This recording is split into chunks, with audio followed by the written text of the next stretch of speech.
So today we are going to discuss the next topic, which is about healthy lifestyle. And in today's discussion, we will look at how the changes in the external environment influence our physiological functions, both the diurnal variations as well as the seasonal changes. And in our subsequent lecture next week, we will study how Ayurveda advises specific lifestyle, dietary changes to cope with the environmental changes that our body is constantly being exposed to. So this is very important concept in Ayurveda, that a healthy lifestyle is to cultivate a healthy lifestyle means a very dynamic exercise. We cannot have a fixed notion of a particular health lifestyle or dietary pattern for one individual. The lifestyle as well as the dietary needs vary from person to person, and even within each person it varies from time to time and from place to place. So we will today look at how Ayurveda understands change in the external environment and how it influences the human body, what type of changes happen, and so that we will get the basic understanding to explore in the next class how we can cope up with the impact of these changes on the human body. So now we will get into the topic, and at this point I will switch off my video. So our first slide today is going to discuss, or rather define, what is lifestyle. So, there are two things that we are going to focus in the next two classes, is on how to discover a customized lifestyle and a customized diet. So at first we will look at what is lifestyle, and lifestyle, of course, is a kind of behavior which aims to cope with physical, psychological, social, and economic environments on a day-to-day basis. So this is how lifestyle is defined in modern days, and it very much kind of syncs with the Ayurvedic understanding of dynamic change. Moment by moment there is change happening around us, and we need to keep adjusting ourselves to harmonize with the changes in the external environment.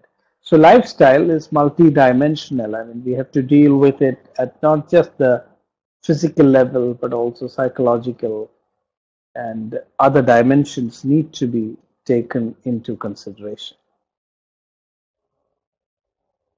So we can define lifestyle as the behavioral response of the individual to changes in the environment.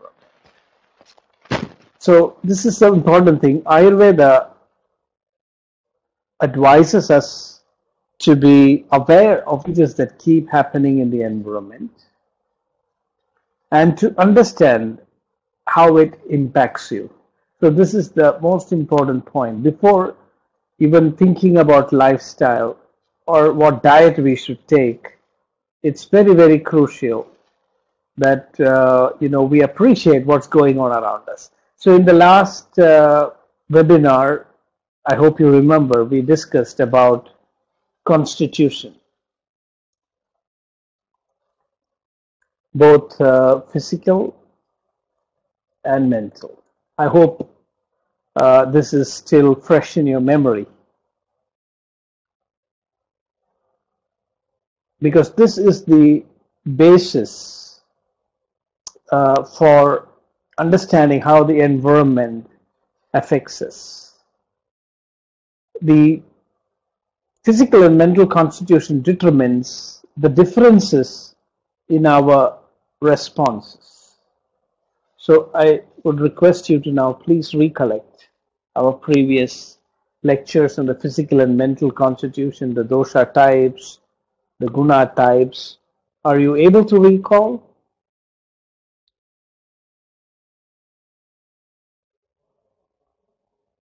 The physical and mental constitutions? Okay, so we discussed that each individual has a unique physical and mental makeup, and that a lot can be changed from the mind, and we can cope with our physical constitution also to a great extent, although we cannot completely change it. So it is with the physical and mental constitution that we actually meet the external environment. And because each person has a different physical and mental constitution, their response to the external environment also varies. And this understanding is very crucial for us to cultivate a healthy lifestyle and dietary habits. So we'll explore more details.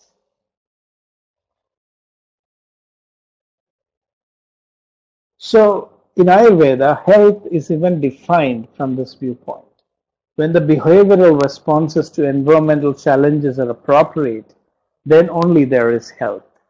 On the other hand, when the behavioral responses are inappropriate, there is disease, which means that, if we do not respond properly, what we do at different times of the day, what food we eat in the morning and what food we eat in the evening, all these things determine how successful we are in maintaining the internal balance. So this is perhaps not something which has been given so much attention even in modern scientific medicine.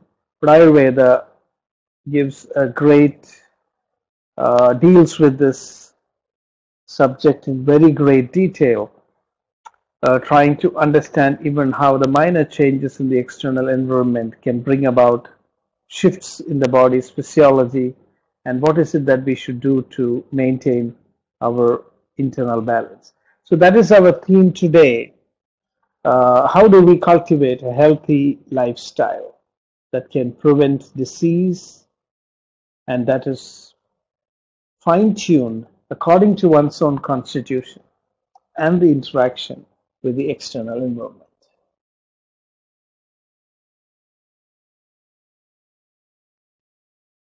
So, the first point that we have to discuss today is how do we understand these changes? These changes in our external environment happen in time and space. It happens moment by moment and across the geographical zones, and this we all very well know is because of the movement of the earth in its own axis, as well as its revolution around the sun. This is what brings about these changes, diurnal variations, and also the variations in the climate and conditions across the geographical zones, and also according to the seasons. So the key thing is that to understand what changes are happening outside, which will then help us to understand how it affects us inside, we need to become aware of the time and space that we are embedded in. What is the time and what is the space that we are occupying at any given moment? So in olden days in India, we had special calendars which would keep track of these continuous changes and give you an index of what is happening around you. Now today we will discuss how Ayurveda understands and interprets these changes. So the principle is that our behavior has to be modified in time and space. So that is why the first principle in cultivating lifestyle is to understand the environment in terms of time. So today what we are going to do is to classify time into segments as well as space into segments in such a way that will enable us to understand how they affect the human body. So I will have to introduce some technical terms. I'll try to keep them as simple as possible, but it looks like we will not be able to avoid the use of a few Sanskrit terms. And I really hope that that will not be very difficult. I'll try my best to explain it in as simple terms as possible.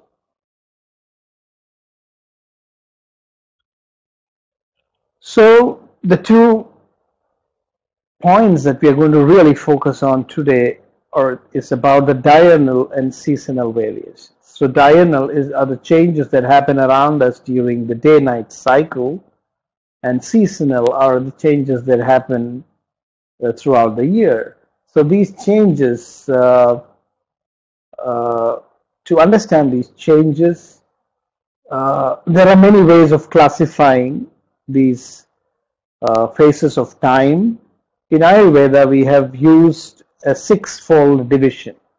That's one of the simplistic classifications that we use to give some guidance on healthy lifestyle, is to classify both the day and the year into 6 phases. So the day and night, 1 day and night, 24 hours, is classified into 6 phases. And so also the year is classified into 6 seasons. Now it's important to understand that what we have here is just a general map and classification, which will need to be customized for different regions. Like the classification of these 6 phases and the 6 seasons are based, just like we have today the Greenwich Mean Time as the reference point for global, standard time, and we make adjustments according to different zones by adding or minusing hours. In Ayurveda, they decided to give a reference point, a classification reference point, which will be applicable to places where day and night are almost equal. So in most parts of India, day and night are almost equal, but not so in Europe or in other parts of the world. There are big fluctuations. There are times when days are extremely short and times when nights are extremely short, and vice versa. So this classification will need to be adapted when we apply it in places with extreme climates and extreme time zones. But today, what we have available is the Ayurvedic model, which is more suitable for India, but which can also be adjusted. So we will discuss that when we get into the details, but I want you to understand that what we have here is only a model reference, which may not be immediately applicable to the places that you are living in, but that shouldn't be a worry because these adjustments can be made. So 6 phases of the day and 6 seasons of the year. So let's now go into more details. And at this point, I like to do a check. Is the audio clear? Are you able to get what I'm saying? Okay, thank you. So apart from the time, which is divided into 6 phases and the 6 seasons, geographical zones are also classified into 3 major types. These are the regions which are inhabitable for humans, and there are 2 other types of geographic zones that are not inhabitable, but we'll come to that. And there can be also various combinations, and we really create a spectrum of geographical zones which cover all possible areas on Earth. And we will look at how Ayurveda names and classifies them. But at this point, it's enough to know that there are 3 zones which are inhabitable to humans and 2 which are not. And there are 6 phases in the day and night cycle and 6 seasons in a year. So let us now try to understand how the time and space, when we understand it within this framework of classification, how it affects human life. So again, this is the key point here, that what we are is an outcome of both genetics and environment. So this is also very fundamental in Ayurveda. So you cannot blame everything on time or everything on place. How we respond to this time and space really determines what would be the outcome of our health. So because human beings differ from each other, that is why there's so much of variation in responses. So sometimes people living in a particular place or at a particular period of time do tend to get affected with the same diseases. So we know that epidemics, outbreaks are examples for such situations where, because of the place that people are living in, they become collectively susceptible to a particular disease.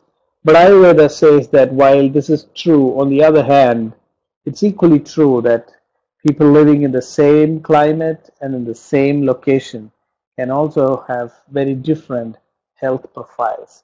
So we need to know that the truth lies somewhere in between. It's not that the environment is completely influencing what you are, or the genetics is fully influencing. It's an interplay of the environment and genetics. And sometimes the genetics dominates, or other times the environment dominates.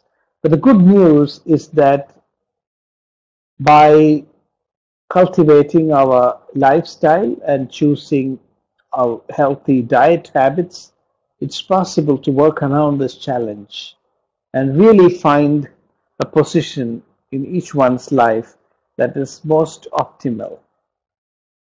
So when you think about these principles, its application would be that from our last class, you have to develop the skill to identify a person's constitution. And from what we discussed today, it's possible now for us to find out in what time-space matrix that particular individual is embedded. And once we know these 2 things, then we are able to predict what are the outcomes that can possibly manifest, and also suggest intervention. So that's the purpose of studying and discussing this topic. So human personality is very complex, and it is understood in terms of race. So we're just very briefly reviewing what we discussed in the last class, just to refresh memories. Race, inheritance, place, time, age, body and mind. And out of these, the mental and physical constitution are more important in the context of health and disease. And we already discussed about the various types of doshic constitutions, the mental sattva, rajas, tamas constitutions, and how they combine and make us really unique and different from each other. So, what do you mean by healthy lifestyle in Ayurveda? Healthy lifestyle in Ayurveda means to develop a mindset and behavioral regimen that is in tune with one's constitution and appropriate to the dynamic changes that happen in the time and space that makes up our environment. So this is what is called. So in Ayurveda we say the word optimal is very, very important. So this means that we have to develop a lot of self-awareness and a sense of responsibility to stay healthy. So even if we understand our constitution, even if we understand what's going on in the environment around us, unless we are able to respond appropriately in the most optimal way, the outcomes will not be good. So in Ayurveda, we say that insufficient response or an exaggerated response or a wrong response, these can all lead to illnesses. So there are 4 responses. Responses are classified into 4. So these, just a second, I will just type it. So there are 4 responses: appropriate or optimal, and then we have the next response, which is insufficient.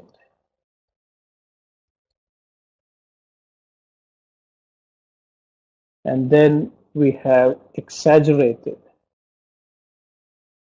And then we have the wrong response. So there are 4 types of responses.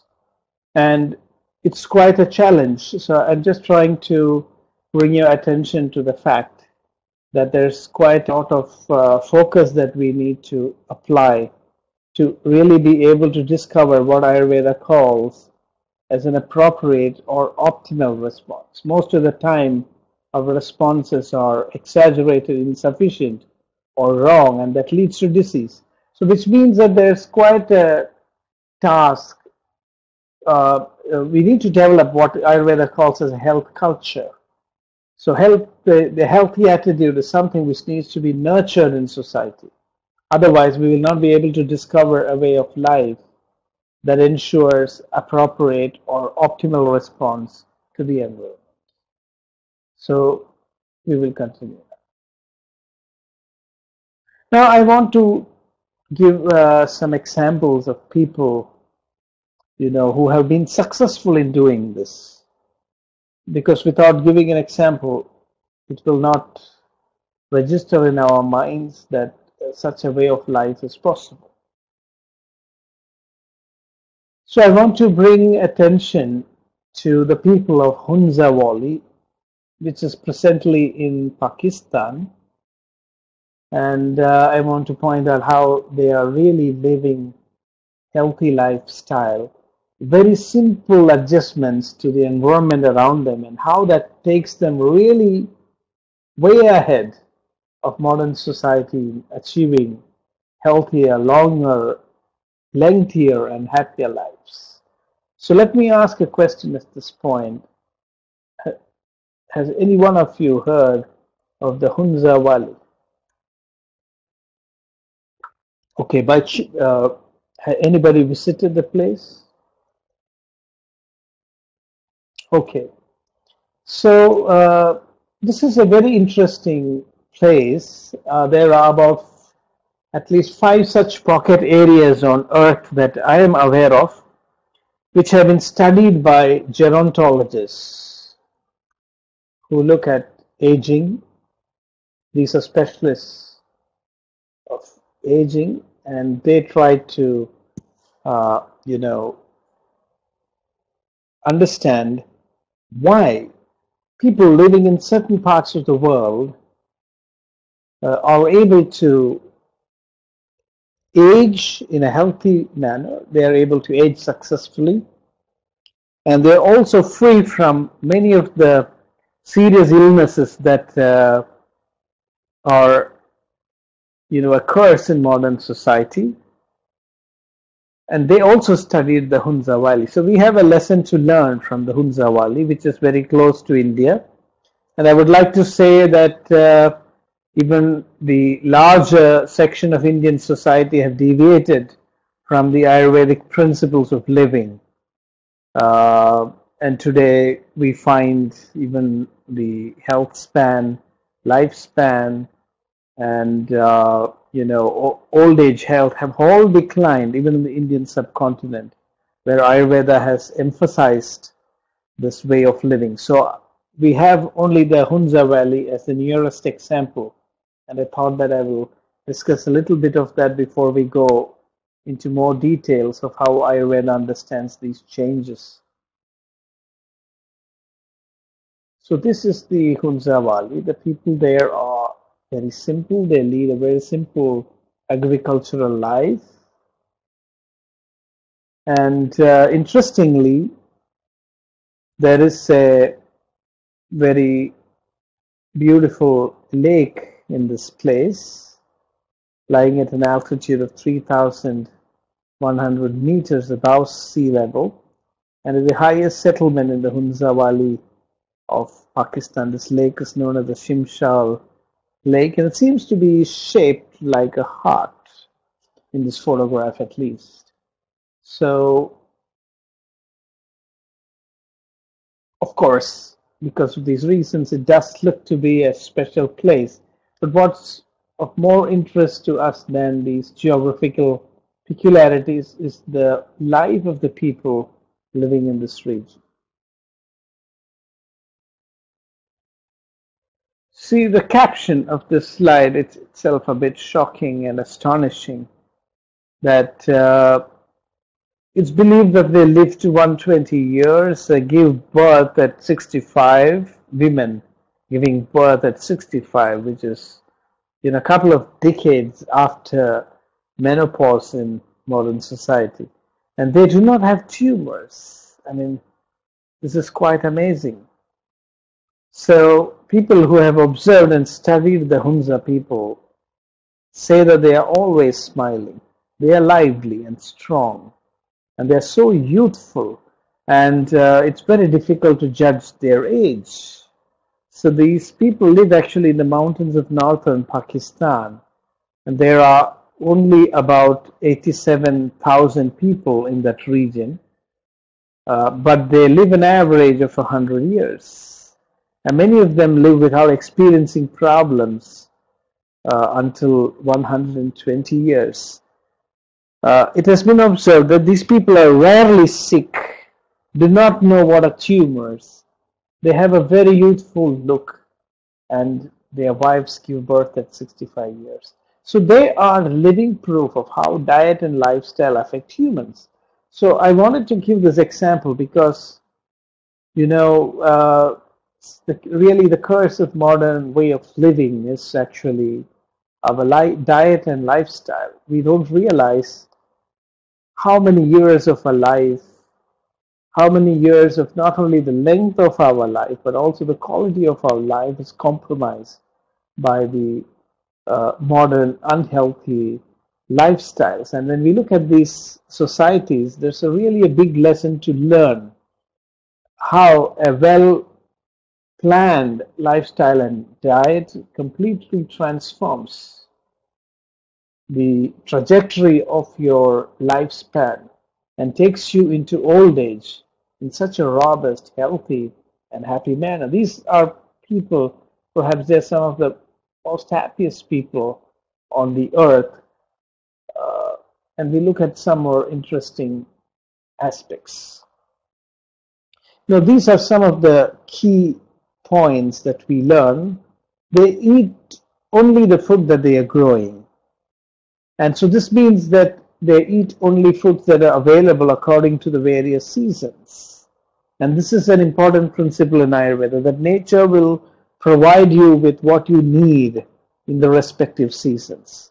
So if you have a habit of eating seasonal fruits and vegetables, then they are more likely to balance your internal environment than foods that are stored and or used from other seasons. So they eat raw fruits and vegetables, nuts, then eat a lot of dried apricots, a variety of cereals, legumes, but very less cheese, milk, and eggs. So one interesting aspect of their life is that they eat non-vegetarian food very sparingly.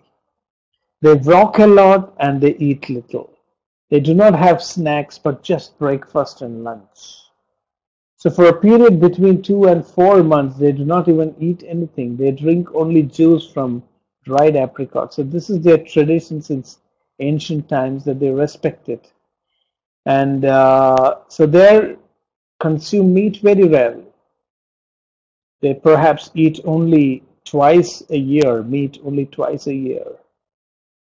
And now the aging specialists agree that their way of diet and periods of starvation contributed for their good health and longevity.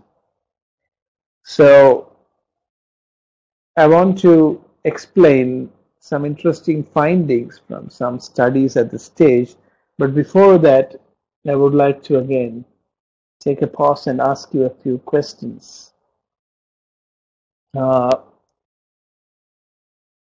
Again, were you able to, because I had there was a long discussion now, were you able to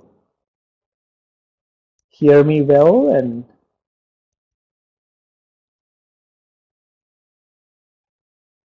And do you have any questions at this point?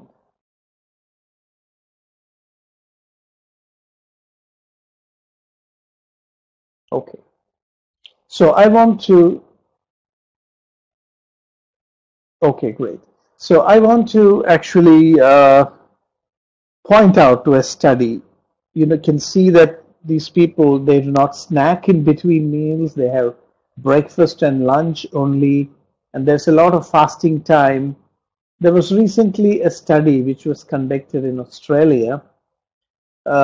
What they tried to do was they wanted to compare whether eating meals, divided in several times during the day, or just eating 2 meals a day with a long gap between, which is better for health. So they had 2 groups, and each group was given the same quantity of food. And one group was asked to just eat twice a day with good gap between the 2 meals and not to snack in between, whereas the other group was allowed to eat several times during the day, but still eat only the same quantity of food that the other group was eating. So there was no difference in the quantity of the food taken by the 2 groups, but what it was only the number of times they would eat that was different. And very interestingly, they found that the group which ate food only twice with long periods of fasting between the 2 meals did not put on excess weight, and they were much more supple and healthier. And the group which ate the same quantity of food but ate it several times into broken meals, they put on weight much more quickly. There was more obesity in that group. So this shows how the timings of taking your food is so crucial. So in Ayurveda, it has been emphasized that we must eat a late mid-morning meal and then an early evening meal, and that we are not supposed to snack in between. Especially we are supposed to have a light meal in the evening and then have a long fast, because otherwise you cannot, breaking the fast. Breakfast can be breakfast only if you really fast in the evening until late in the morning. So that is why it was initially called, I think, also as breakfast.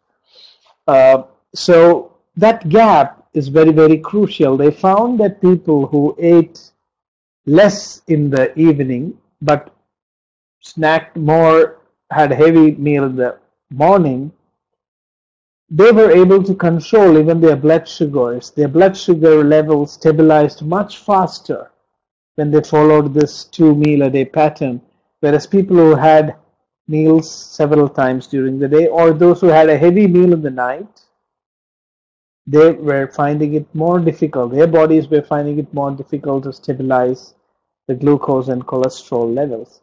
So there are now scientific studies which are beginning to indicate that even the time and the pattern of eating greatly influences health outcomes. And in the case of the Hunzas, it really makes a big difference. The most important finding in the life of the Hunza people is that they are able to age successfully, which means they do not have uh, cognitive decline. They are physically very supple even in the old age. They are very active, so much so that in these societies, even children aspire to become old. So this is a very, very important and crucial psychological difference in perspective. In modern society, old people, even in India today, old people are, sent to old age homes. They're extremely crippled, and they are very vulnerable. They're considered to be extremely vulnerable people. But in these societies, we find that the old age people, they are like shade to the rest of the world. They are actually celebrating the old age in their life, and the entire society looks up to them, as examples. So this is what Ayurveda has also emphasized, that it's very much possible to achieve healthy aging, and the purpose of cultivating a healthy lifestyle, the purpose of adjusting to the seasonal and the diurnal variations, is to actually make sure that we extend our health span and enter into old age with great health and sound cognitive functions. So if you look at the lifestyle of the Hunzas, they take bath in ice water even if it's below 0 degrees. They work a lot, up to 15-20 kilometers a day, and there are some interesting stories that there was one of the Hunza persons who came to the London airport and confused officers by showing his passport, in which it was written that he was born in 1832, and actually the year was 1984.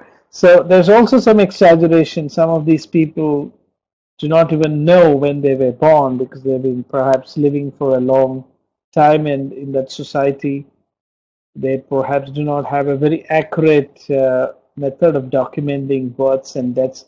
But in spite of all this, it's quite established that they do have very long lives. At least 90 to 100 years is definitely their average lifespan. So I wanted to just show, before we went into the details of how Ayurveda advises to cultivate a healthy lifestyle, just wanted to give an example of a society where such a life is already lived and we can see the results. So here are some pictures of the Hunza people. Some of them are really very, very old. So now we come to some of the basic Ayurvedic concepts. So Ayurveda classifies lands into mainly 3 types, which are habitable for humans, and then again 2 types which are not habitable to humans. Although with a lot of effort and technology, we can still find ways to live in these regions. These are the ice land and the desert land, which are considered 2 extreme temperatures. It's not normally suitable for human life. And then we have the other 3 types of lands, the marshy lands, the dry land, and the moderate land. And then there are combinations. We can have a marshy dry, marshy moderate, dry marshy, dry moderate. So in this way, the land can be classified into a spectrum of geographical zones. And now Ayurveda understands that these lands have a direct bearing, the geography, the place where you live, has a direct bearing on your doshas. So the marshy land, for example, is a place which is dominated by kapha. So when you live in a marshy land, you will see that there is a dominance of kapha in the environment, and this will have an impact on your body. So people who are of a kapha constitution, or people who have some imbalance of kapha, and by living in these regions, they will be affected badly. So there's a negative effect on people who have a kapha constitution if they live in marshy lands. These are the places where certain types of diseases can actually affect people, conditions like filariasis, malaria. So these are typical marshy lands. And then we have the dry land, which we say is dominated by vata. So if you're living in the dry land region, then you are going to be affected by vata. So people who have a vata constitution will find these lands very challenging. They tend to easily get constipation. Their hands will become very dry very easily. So these are the dry land regions. So in the dry land also we have variations. You can have hot to cold dry land regions. Even in marshy we can have wet and cool, humid marshy land. So in that way there are still further subclassifications, but we will not go into all those details. I just want to point out the major principles. So as an individual, we are expected to look around us and make a judgment of what type of land we are living in. So maybe I will ask a question at this point. Maybe some of you can, or maybe whoever participating today can just try to discover what type of land you are living in. Are there anybody here in this group who's coming from a moderate land? Which is the place? Okay, great. So you're able to already correlate. So this is a very general classification. Okay, fine. Okay, so you can find that some of these lands, some of the dry lands may be moving towards the Iceland nature, or some of the dry lands will be near desert lands, some are near icelands. So there's always a spectrum from the cold to the hot. And so based on these variations, we have to calculate the sub-doshas. So I do not want to create confusion by going into too many details. But I think this general classification is good enough to begin with. So in the moderate land, people are usually more balanced. So this is a place where you will feel more healthy. There's a lot of vegetation, there's sufficient water, moderate sunlight. So this is a place of moderation. And it's you will find such pocket areas in almost all parts of the world. So these are places where people, hunt to spend vacations or retreats. So these are the moderate lands. So these are the 5 ways in which, land is classified broadly in Ayurveda. And this is before we understand how diurnal and seasonal variations happen, it's important to appreciate some concepts about this land. So I want to now also ask you, so we have made some self-assessment of what type of land we are living in. Now I want to know how many of you are actually coming from places where days and nights are almost equal throughout the year. So I come from a place where this is true. Days and nights are almost equal throughout the year. Is there anybody in this group who comes from? Because then you will find the classification in Ayurveda directly applicable to your place. Okay. Yes, in North India, days and nights are not so equal as in the South. Yes. So now you can, so now it looks like almost all of you who are in this group will have to make some adjustments when you apply these principles and concepts, because they have been designed to be applied in places where days and nights are actually equal. So please keep that in mind, and you don't have to worry if things are not matching with what you're experiencing. Is that clear? Yes. So now we come to some important principles in the dynamism of what changes are happening in the external world. So we have what is called as the energy cycles. According to Ayurveda, the whole year, as well as the day and night, actually represents energy matter exchange cycles.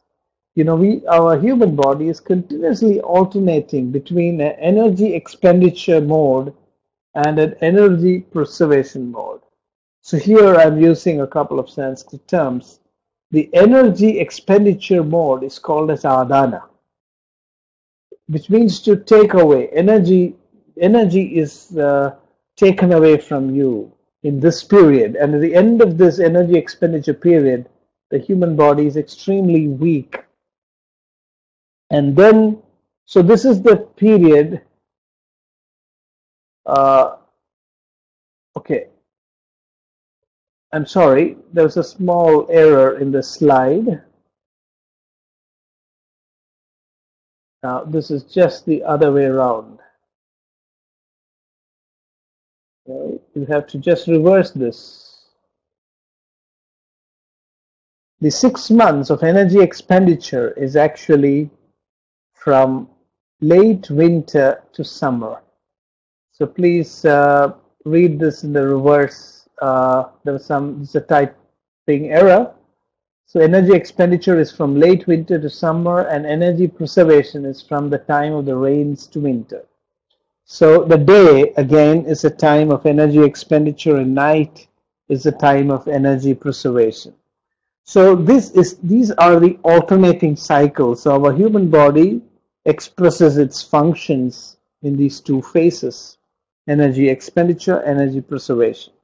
And in the seasons, actually, you move from a point of minimal expenditure to maximum expenditure, and then minimal preservation to maximal preservation.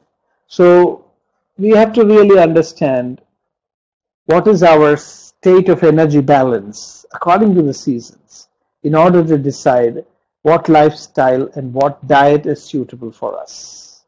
I hope this point is clear.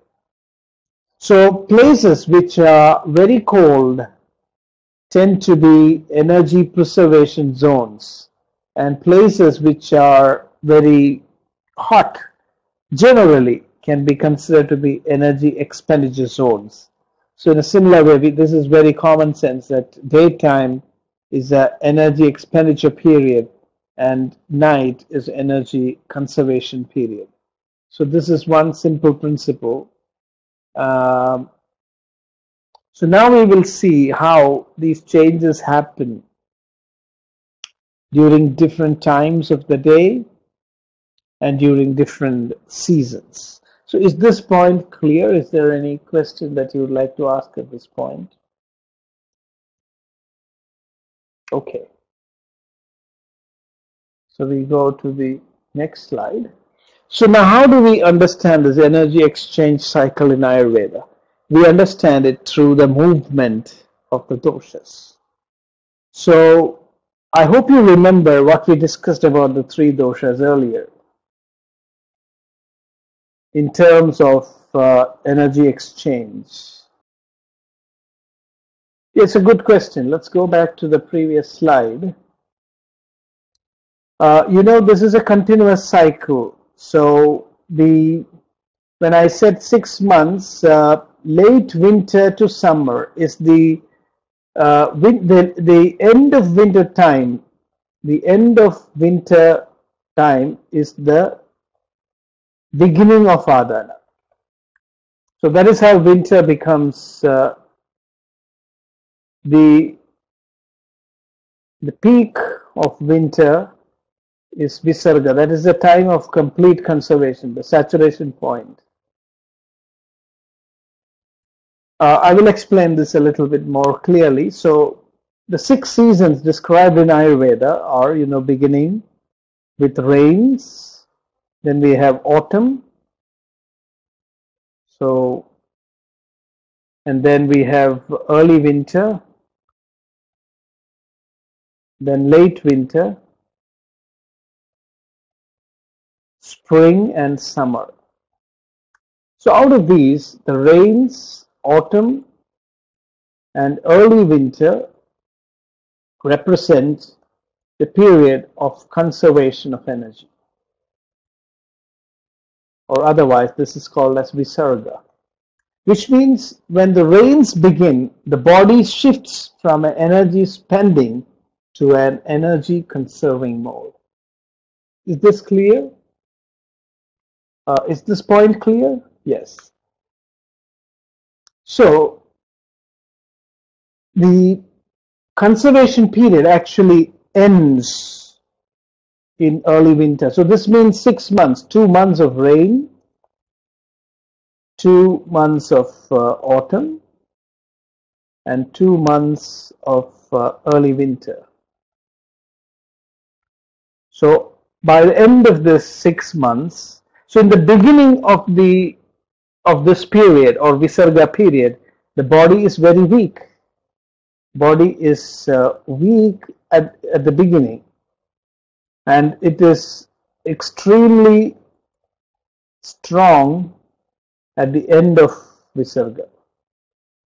So after the early winter starts the late winter. So this is a period in which there is extreme dryness. So I don't know whether any of you come from a cold place where there's extreme dryness. Like places in Canada, like Edmonton, can go extremely cold. Also, a lot of parts in Russia can experience this very late winter coldness. It's extremely dry. And this is the beginning of Adana. Because now the body is beginning to lose energy.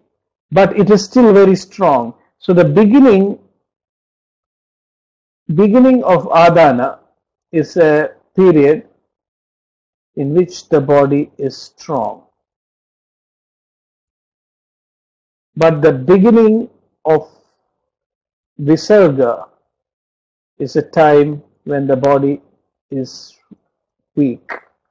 Is this clear? Are you able to get the point? It's a very good question because, yes. So, after late winter, comes spring, when it becomes, so from in the spring, it's still more warmer, and then comes summer, which is very hot. And by the end of summer, the human body becomes very weak. So in Adana, we move from cold to hot. So there is loss of energy. So when we move from cold to hot, there is loss of energy. And that is why it is called as Adana. So although it begins in winter, it ends in summer. Visarga is when we move from heat to cold. Now, energy is conserved. So this is the whole plan.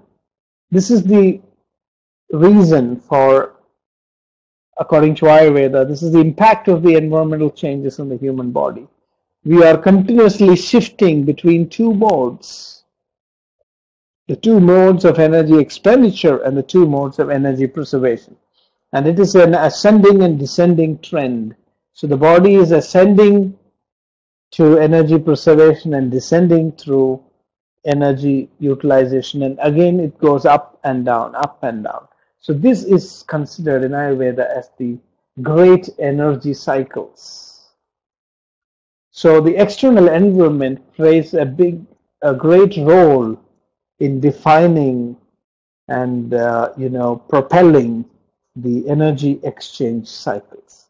Now, is this point clear? I think we need to make this part very clear, because much of what we are going to discuss from now on is going to be based on these concepts. Okay. If you have any doubt at this stage, yeah, that's a good way to think about it. There are many explanations that we could give as to how cold and heat influences. So I'm not an expert in to be able to give a comment on your point, but we could, of course, think and find out what are the reasons. Ayurvedically, we say that the cold season is when matter, energy gets converted and stored as matter, and heat causes expansion and release of matter as energy. So the heat cold cycles. So nature changes.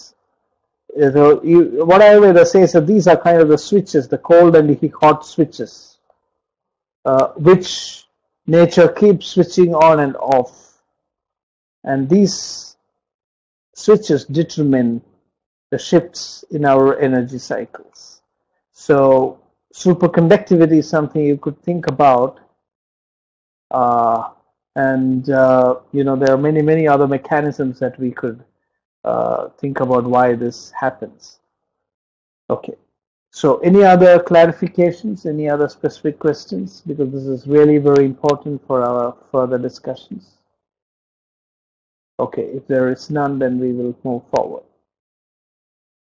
So I was now talking about, the dosha movement. So I hope you're able to recollect what we discussed about the doshas in terms of energy exchange. You remember what kapha represents. I just thought now on we make it a little bit interactive, because unless we are able to relate to what we already discussed, I mean, yes, it's cold and damp, but in terms of energy, what does it represent? So you have the clue there in the properties. Yes, of course. So kapha means preservation of energy. And so we know that in the period when nature is in the preservative mode, kapha will increase. This is the principle in Ayurveda. We understand that when energy is being conserved, this happens, and it's synonymous with what we call as increase of kapha. In a similar way, what does pitta represent? What in the energy cycle? Exactly. That's excellent. So it's transformation of energy. So pitta is hot and moist. So it is in between the two extremes. So it represents change, transformation. It's because of pitta that all these cycles happen. The heat that is actually the catalyst in facilitating both preservation and conservation. So it is bidirectional. That is why pitta is said to be a combination of fire and water. It's the principle of bidirectional change. So then we have vata. So what does vata represent? We had discussed this earlier. Yes, it is true that when vata is active, we lose energy, but cold dry is not exactly conservation, it is utilization of energy. A cold and dry state is the state after energy has been utilized. So a vata increase is the net result of energy utilization. So the doshas actually represent the preservation, transformation, and utilization of energy. So that is the principle: preservation, transformation, and utilization. So you can see that both in the diurnal as well as the seasonal cycles, Kapha, Pitta and Vata keep alternating.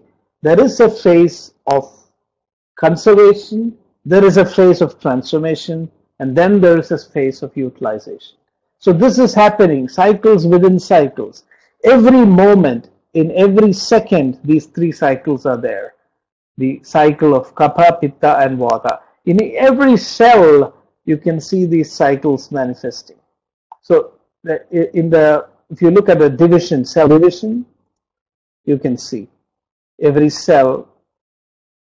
Yes, that is the order. Kapha, in body physiology, that is, it's actually a cycle, so you cannot say where it begins. So Kapha, Pitta, Vata, again Kapha, Pitta, Vata. So it keeps going in cycles. So after the Kapha phase comes Pitta phase, then Vata phase, and then again the Kapha phase starts.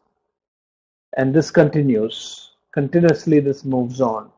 So once we know this is how the doshas move, when the body moves from Adana to Visarga and from Visarga to Adana, the body, the Kapha, Pitta and Vata also moves along. So there is Kapha increasing in the Visarga stage and Vata increasing in the Adana stage. So it is as if the doshas are dancing to the tune of nature. Every day in the morning and throughout the seasons, the doshas keep. Yes, I will tell you. So we will have a big chart. So, in the early morning is the time of Kapha. So from 6 a.m. to 10 a.m. in places where days and nights are equal. In such places, we can say that 6 a.m. to 10 a.m. If the sunrise is later, then you will not have a equally divided Kapha, Pitta, Vata phases in a day. So Pitta is from 10 a.m. to 2 p.m. and Vata is from 2 p.m. to 6 p.m. This is a reference scale. So according to the place you are living in, and by finding out the exact sunrise and sunset, this methodology we will explain in the next class, because that is where we are going to see how we will apply these theories in our day-to-day life.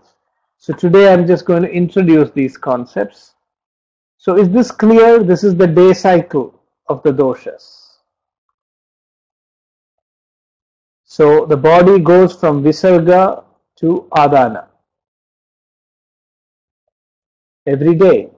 So the morning time is the peak of Visarga and evening is the peak of Adana. And then in the night from 6 p.m. to 10 p.m. is the time of Kapha. And from 10 p.m. to 2 a.m. is the time of Pitta. And from 2 a.m. to 6 a.m. is the time of Vata. So there is a difference.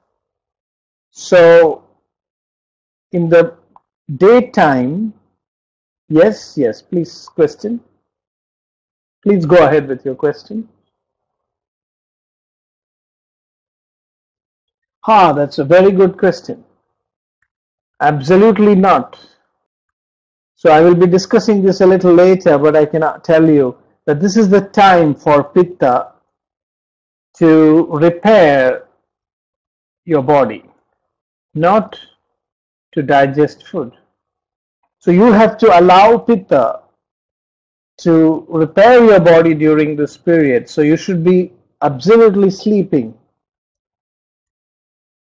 during the night Pitta time. So in day it is active transformation of food and digestion and metabolism. Pitta does that in the daytime, and in the night it is a quiet transformation.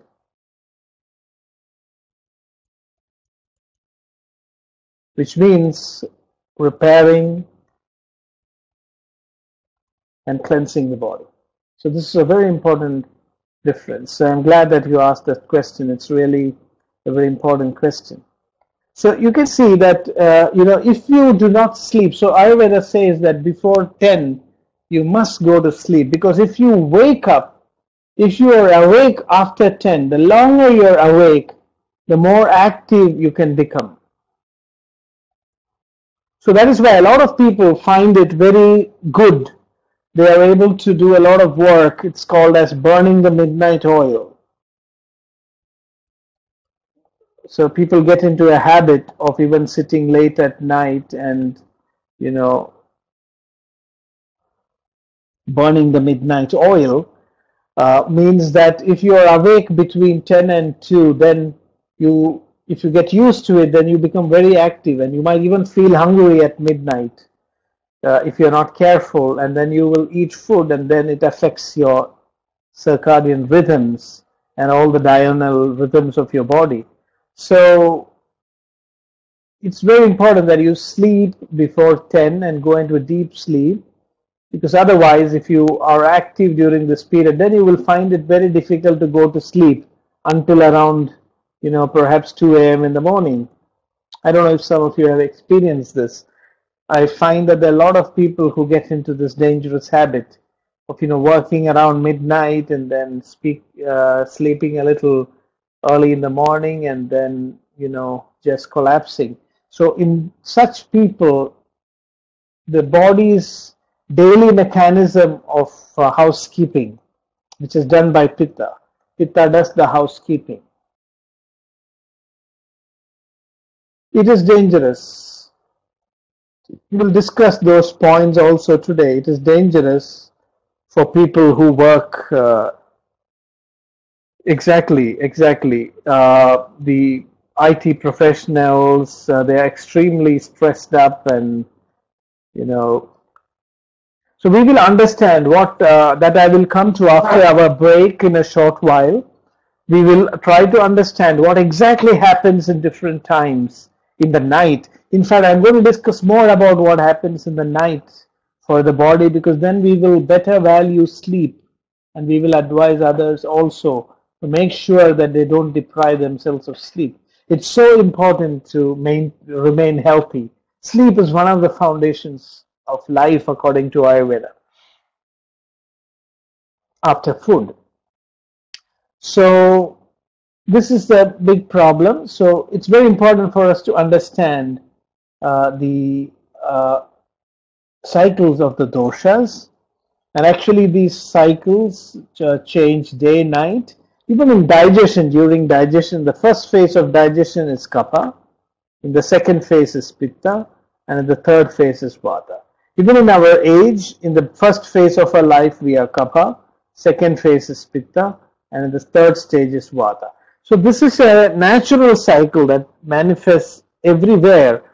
Even in the human body, the top region is kapha, the middle region is pitta, and the lower region is vata. So that is how the doshas are organized and arranged. Okay, so I hope this part is clear. Are there any more questions? These are very important concepts.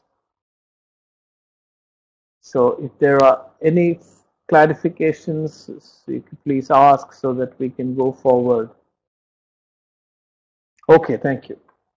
So we move on to the next slide. So now we see it's also important to know where the doshas are located in the body. So this also determines which parts are vulnerable in different seasons. So the upper part of the human body is kapha. Now this is a bit strange because kapha is heavy, but still on top, and vata is light, but at the bottom, and pitta is in the middle. So this is how the doshas are arranged in the body. So a lot of people, so some of the major locations of the doshas you can see here in the upper region. Kapha is the chest, then the throat, the head and the joints, The middle region, pitta, the blood, liver, spleen, stomach, and then the lower region, vata, which is the pelvis, large intestine, and the bone. Have you ever wondered how vata can be in the lower region? Because vata is like air, it has to go up. It's lighter, but kapha manages to sit on the head, and vata is at the bottom. Has this occurred to you as a question? So I think this is a very important point to consider and think about. Yes, because if these are light and the intestine is hollow, then the intestine should go up and not be below. Actually, 25% of body cholesterol is in the brain, and the brain is only 2% of the total body. So heavy things are up and lighter things are below. This is a paradox. So this is called in Ayurveda as the paradox of the doshas.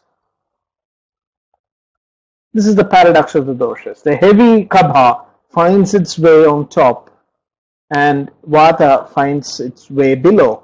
So this is because the body is organized as a network of spaces, of channels, which are called as srotas. So this is another Sanskrit term I wanted to introduce today. This is what we call as srotas. So these are spaces of channels, and they are, very minute tubular structures which become smaller and smaller and smaller, and this produces what is called as a capillary effect. I hope you are all aware of the capillary effect, or what we call as the capillary action. Okay, so I'll just explain. Capillary action means this is the ability. So capillary action is the ability of liquid to flow in narrow spaces without the assistance or even in opposition to external forces like gravity. So if you take a capillary tube and pour water into it, the water will just go up in the tube, even without use of any force. So this is what is called as capillary action. So the human body is designed in such a way that it is like a capillary network, and the heavy fluids are able to go up against gravity. This is really very important because heat needs to be trapped in the middle. This is because the kapha has to control pitta or heat. So this helps the body to not become overheated. And vata has actually, the more we walk, that is the reason why we say if we walk more, if we swing our hands, then it is just like using the bellows. The fire becomes stronger. So that is the place of vata. Vata actually blows the fire from below, and kapha from top prevents that fire from becoming too strong. So in this way, the body balances the three doshas. So I hope this point clear. There's a little bit of poetry to this. It's a mixing of poetry and science. The description of the the paradox of the doshas is explained in Ayurveda as both poetry and science. So scientifically we say it's capillary action, and poetically we say just like we cook food, we put the fuel below and blow the fire, and the vessel is on top with the rice. So this is a poetic way of looking at it. So in this way, Ayurveda gives a nice a blend of science and poetry when it describes some of the body physiology. So I hope this point of capillary action is clear. Yes. Yeah. So we are almost coming to the end of our first session. Let me just ask once again, Yes, yes. In fact, in Ayurveda, what we say is that the human body, this is again another scientific come poetic explanation. The human body is like a tree turned upside down. So I think with this brief description, we will take a break. I'll try to explain this concept. So in what Ayurveda says is that the nerves in the brain are like the roots of a tree. The hands and feet are like the branches of the tree. And the trunk of the human body is like the trunk of a tree. So evolution means a complete, reversal. Life started as planned with roots fixed in the soil. So life started vertically, trees growing up, and then life became horizontal. In animal life, life becomes horizontal. And then in human life, it becomes vertical again, but upside down.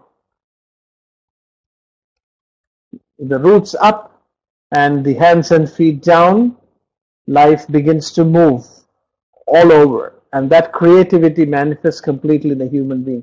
So the human being is considered as a tree upside down. So there have been studies which have shown that, the roots of a plant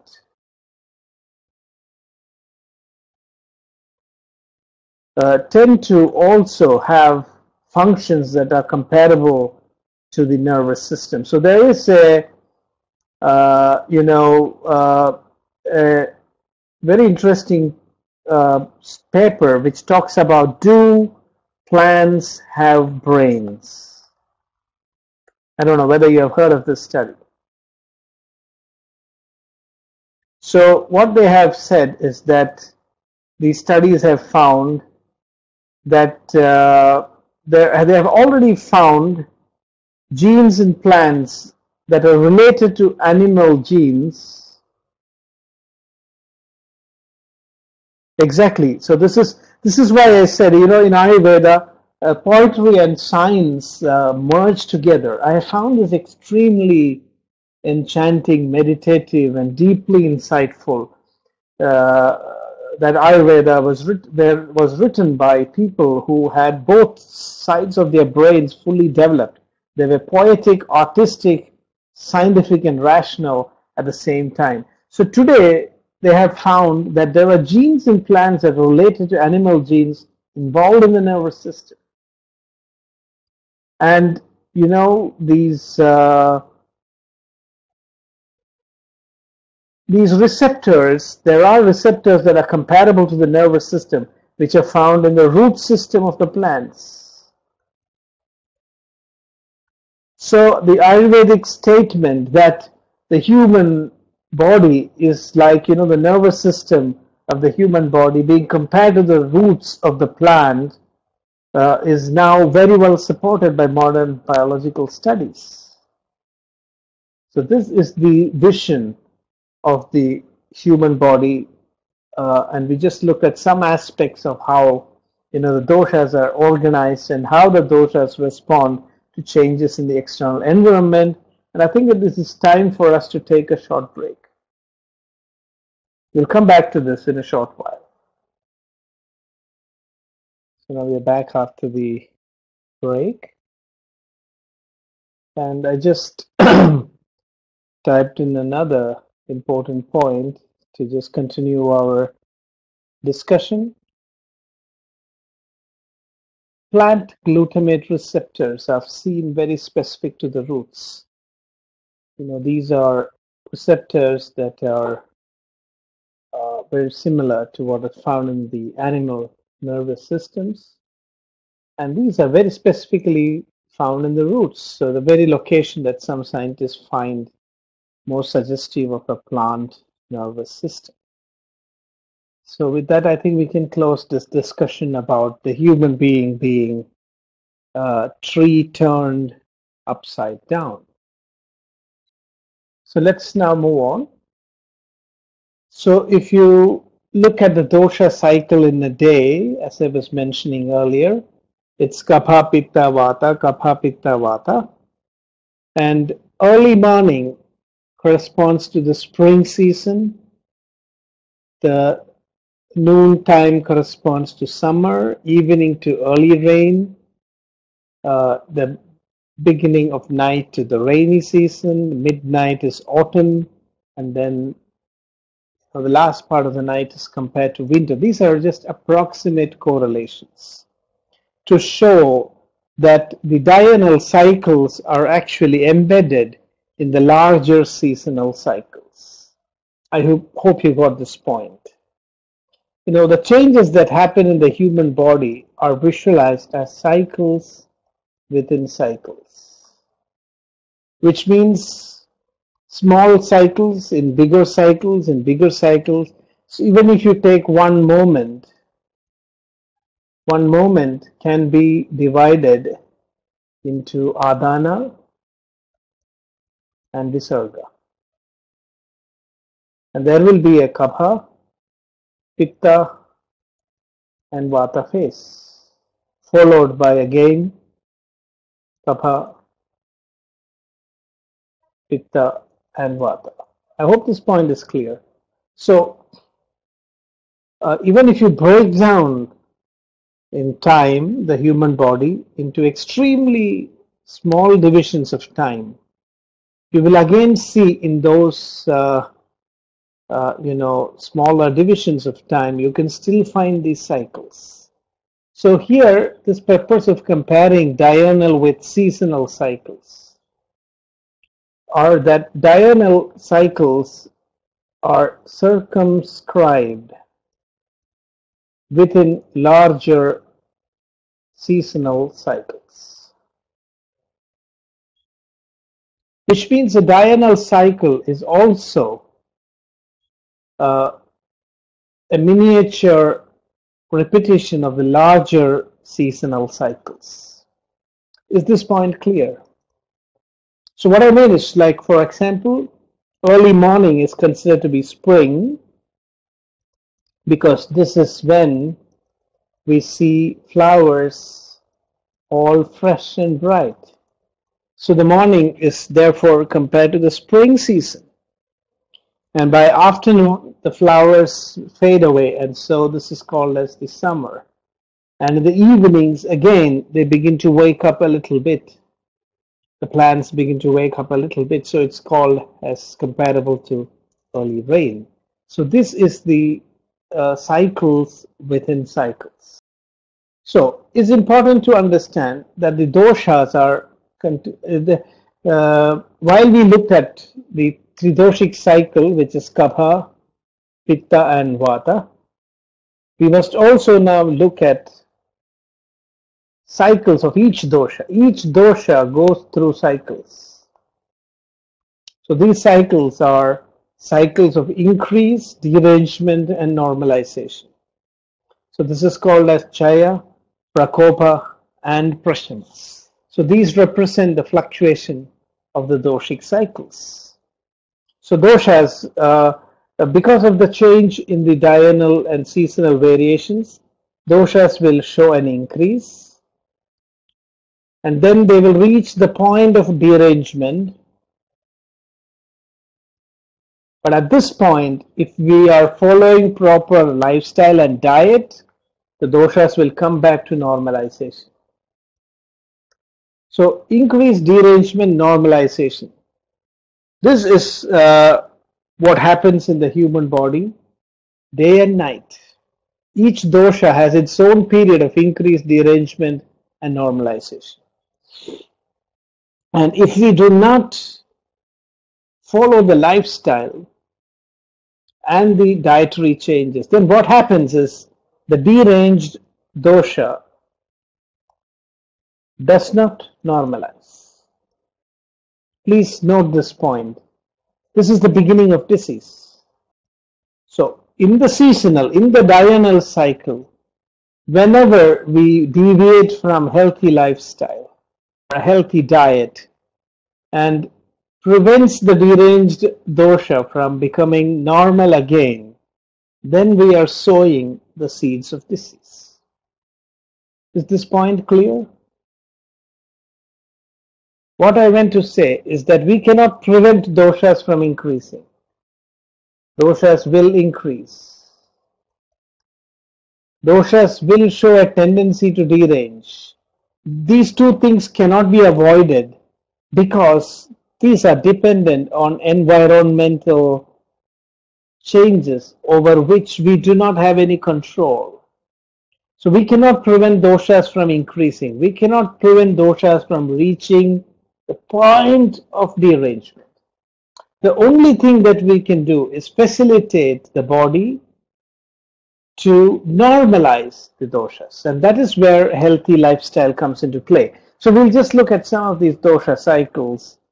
In the morning, kapha increases, and it reaches a point of derangement, but at that specific point, pitta begins to increase.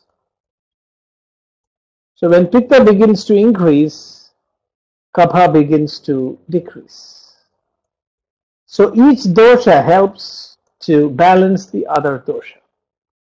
And just by understanding this process, how it happens day and night and how it happens in the seasons, we can make adjustments in our lifestyle. So now I am coming to the actual logic behind lifestyle modifications.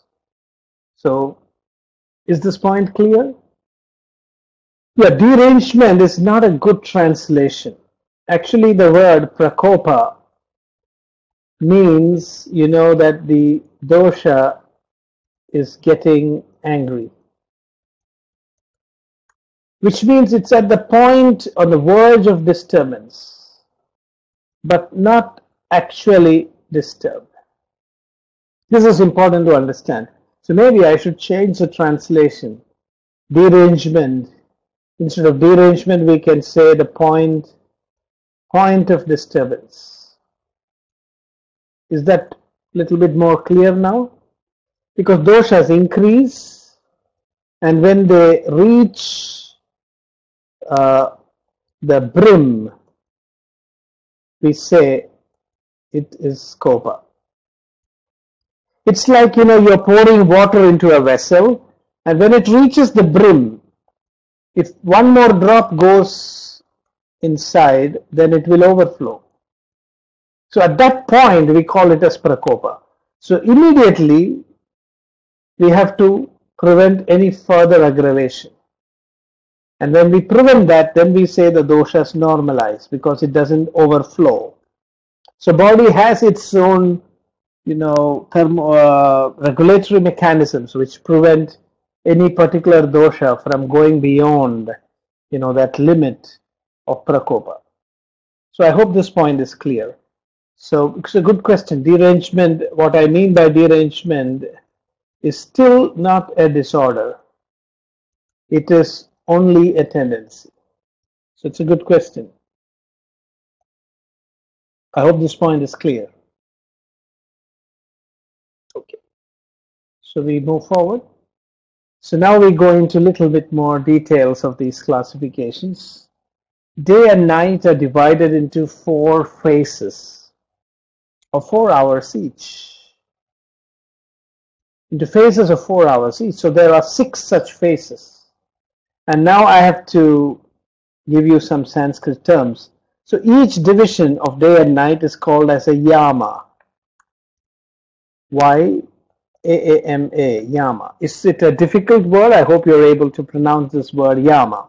Yama means a duration of 4 hours or a segment of 4 hours. Is this clear? Yama, no difficulty? So now there are some more Sanskrit terms coming in. Please take it very carefully. Sri Yama is the first Yama. This is between 6 a.m. and 10 a.m. So please let me know. I hope you remember this is the period of which dosha? Yes, exactly. So then we have the second one is Jyeshtha Yama. This is between 10 a.m. and 2 p.m. So which dosha is dominant here? Yes, exactly. And then we have the Parvati Yama. So this is a tantric way of explaining. So the names of goddesses are used here. So Shri, Jyeshtha, Parvati, these are names of goddesses. So because nature was considered as, divine, and the movement, because where we ascribe divinity as a principle, when we encounter forces in nature which control us, over which we cannot exercise control. So whenever in Ayurveda we describe something as a god or goddess, it means that we have no choice. So it's again a poetic and scientific way of expressing. We have no choice but to comply. So something which we cannot control. For example, we cannot change the sun's movement. We cannot decide that the sun rise at midnight, or let the sun rise a little late today. It's not possible. We can decide when we should wake up or when we should sleep, but we cannot decide when the sun will rise or when the sun will set. So whenever we encounter such forces, we call them as goddess. I hope this principle is clear, that we cannot control. Okay, so that's the principle. So wherever such forces come, our texts would use the language of god or goddess, and it conveys to us the idea that, okay, now when it is Kapha time in the morning, it is Sri Yama. There's a goddess presiding over this period, and you have to just adjust yourself. There's nothing else that you can do. So that is why these were called the names of goddesses. And now we have in the night, the first part of the night is called as Durga Yama. And the second part is called as Kali Yama. And the third part as Saraswati Yama. So some of you may be familiar with some of these names of the goddesses.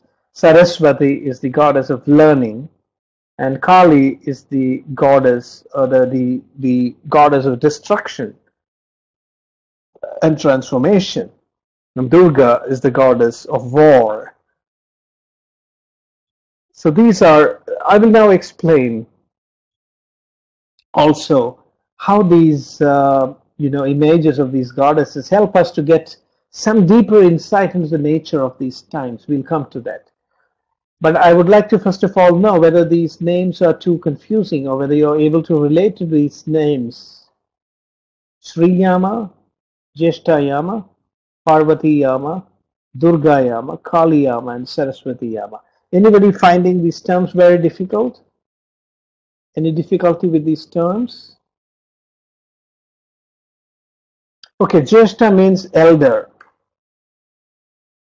So it is the elder goddess. So it means, actually, we will come to that later, that this is a time of, morning 10 a.m. to 2 p.m. It's not a very creative time in the day. But unfortunately, today, this is the time when our offices begin, and which, according to Ayurveda, is not a right way to start.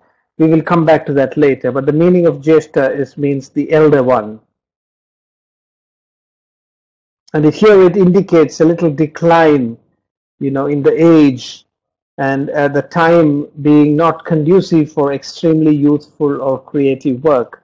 That Jyeshtha Yama is usually recommended is the time to do routine work, not creative work.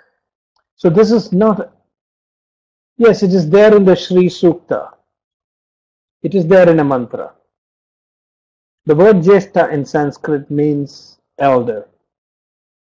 And this goddess is considered to be inauspicious. Sri means auspicious. So the creative period in the morning is followed by a non-creative period. So I hope this is clear. So you can see, no, Shri is the creative period. Yes, that is the time to reflect and relax.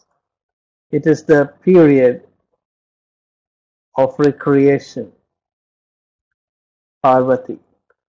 So Jyeshta is considered to be the misfortune. It's personified as the elder sister of Lakshmi.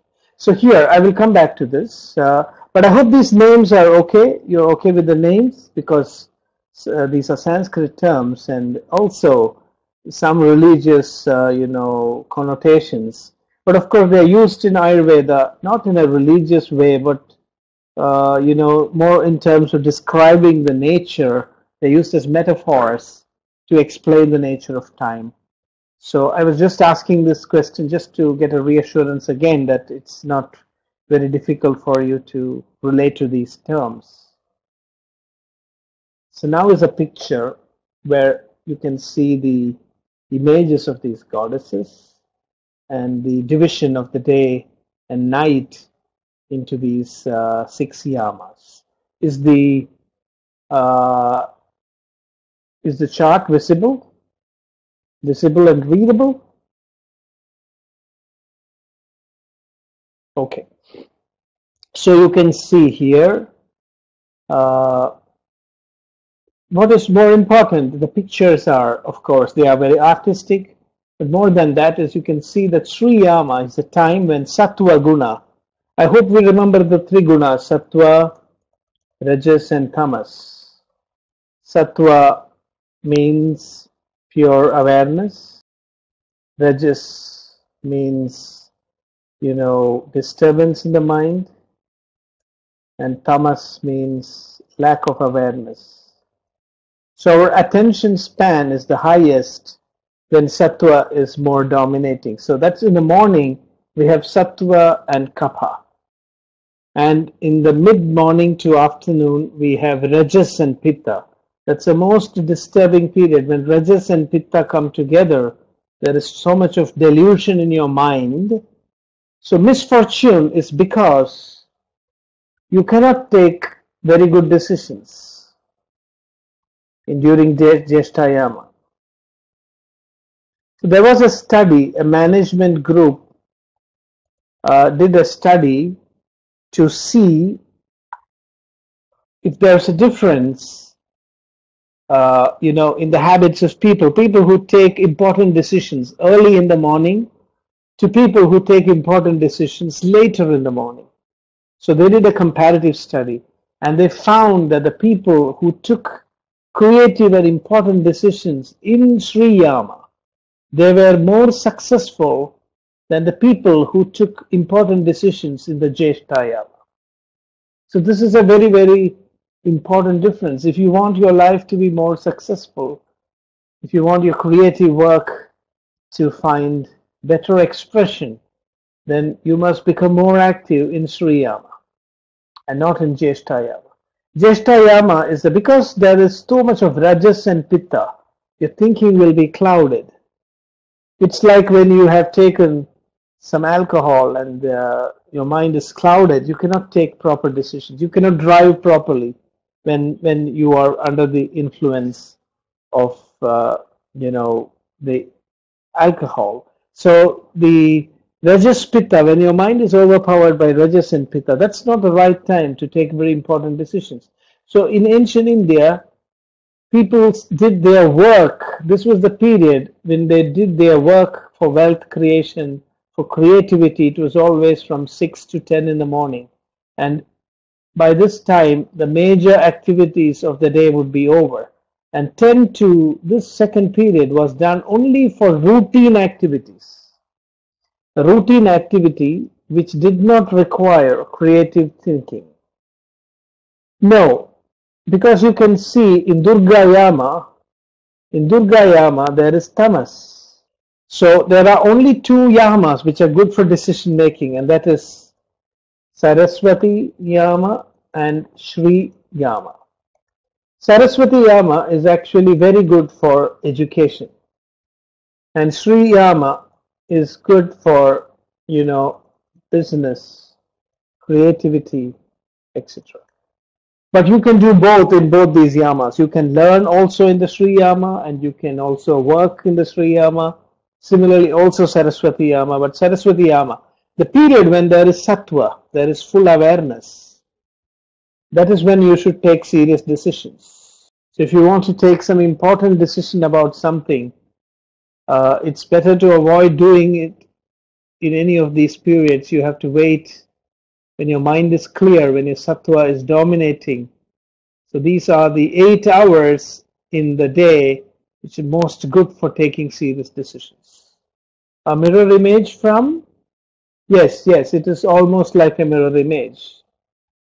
Yeah, the only difference is that here it is kapha and here it is vata. So vata is more intellectual, higher intellectual functions, and kapha is more physical, mundane things. That is what is the difference.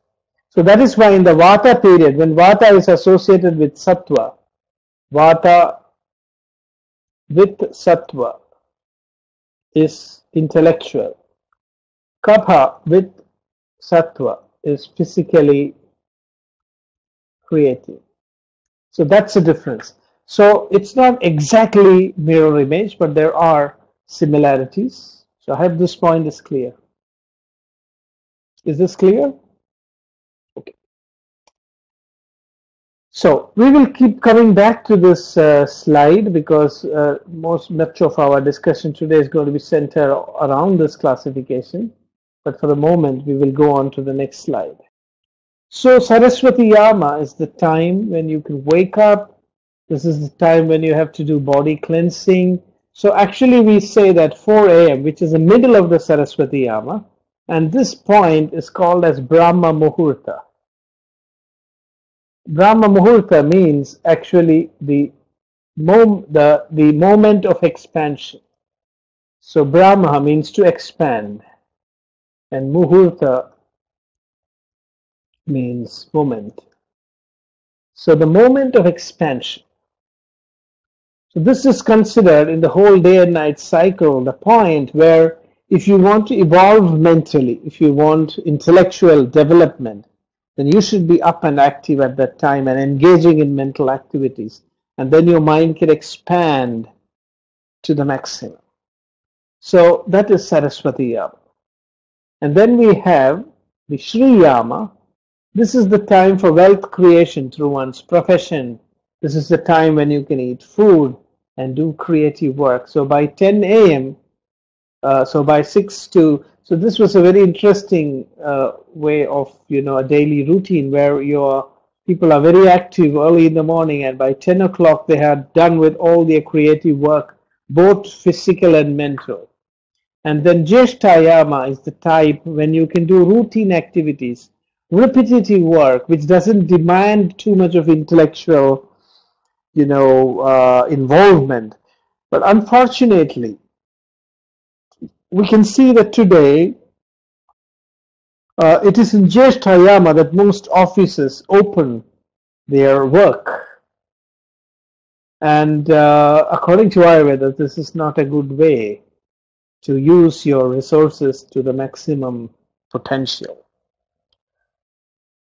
And by 2 o'clock, actually Ayurveda says that your day is literally over. Your active part of your day is literally over. In the afternoon when the sun is hot, is a time to relax and for recreation. This is the time that you must spend with your friends. Relaxation is very, very important in Ayurveda. We say that almost all diseases are caused by stress. So we have to de-stress every day. And Ayurveda says you must spend about 4 hours de-stressing. because without this you will not get good sleep. So unfortunately, we have very long working hours today, and they are inefficient working hours. What Ayurveda says is that if you work in the Jeshta and Parvati Yama, you have to work more to achieve what you would achieve in maybe a fraction of the time if you were active in Saraswati and Sri Yama. So this is something which is very, 4 hours de-stressing. I'm sorry, not 4 hours, 4 hours for de-stressing every day. This is the time for socializing, recreation. And then Durga Yama is the time for some physical activity again, because after the Vata period, Kapha begins to become active, so you can do some exercise. This was the time when martial arts were practiced, so this makes you a little bit more active. So, and you have some light food after that. And then Kali Yama is the time of deep sleep. So by 10 p.m. you have to be completely sleeping. So this is the framework of how Ayurveda describes the yamas and the activities. So maybe I should ask some questions. Do you find this practical?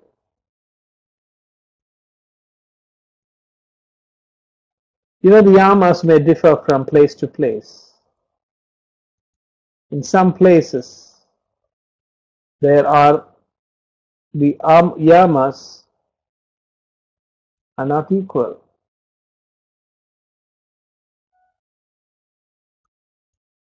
So some places have longer Saraswati yamas. In the winter, you have longer Saraswati yama and shorter Jeshta yama. So there are places where Jeshta yama is much shorter, and you can see these people are more creative. They are able to achieve more. So there have been theories which show that people living in colder regions, where the sun comes up much later, in these places you have a longer Saraswati and Sri Yama, and these people are known to be more enterprising and more successful in their lives. So we need to also look at the distribution or classification of these yamas in different places to be able to understand how they impact human life and outcomes in human life. So is this point clear? So let's go on to the next slide.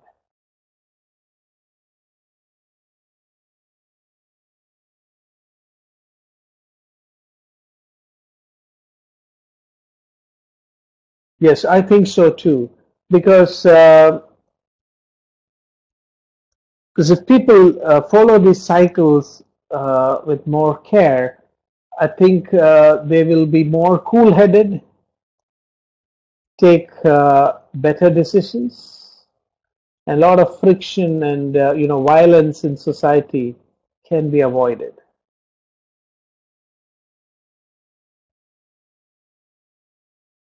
So we go back to the Hunza tribes, and they are a very good example of how living in harmony with nature rhythms helps them to become extremely peaceful, extremely happy, long-lived, and really wise.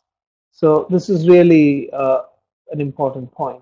Now I want to talk about some interesting scientific findings which are supporting the observations in Ayurveda. So for example, melatonin, sleep and Kali Yama. So melatonin, have you all heard about melatonin?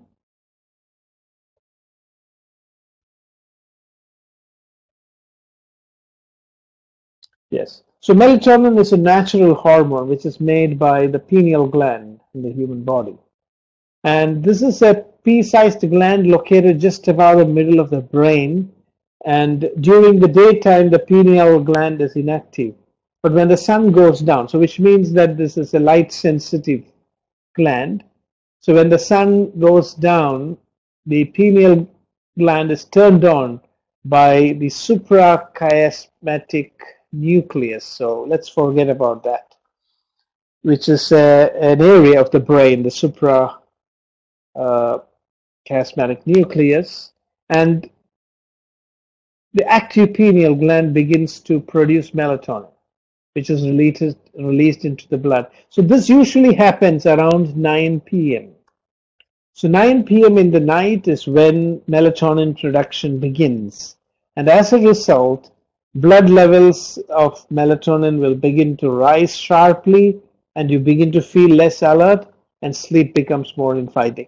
This is exactly the point in which Ayurveda tells that tamas will dominate in the night. Tamas will dominate with kapha. So around 9 p.m. is the best time to actually fall asleep, because your body is trying to put you to sleep by increasing melatonin secretion. So you can see that 6 p.m. to 10 p.m.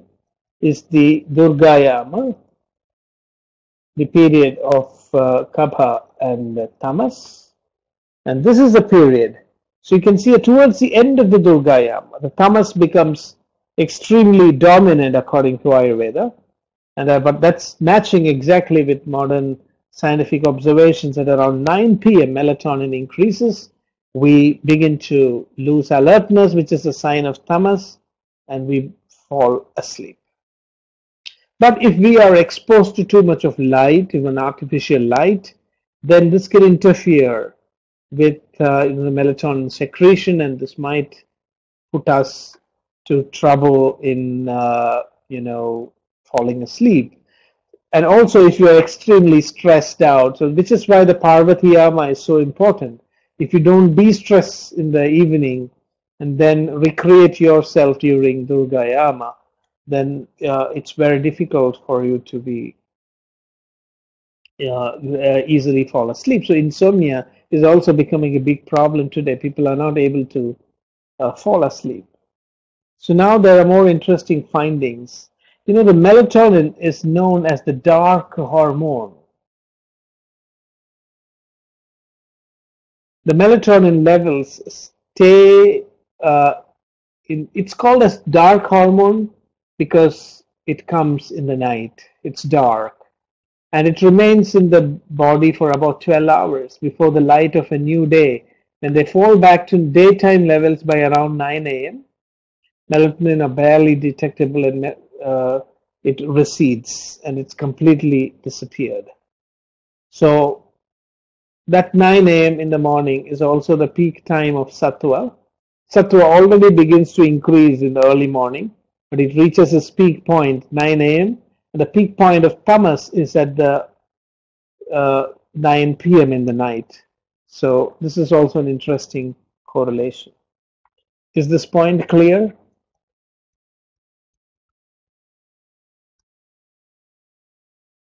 Okay. So we see the Kali is also known as the dark one. So this is the most interesting correlation. Melatonin is called by scientists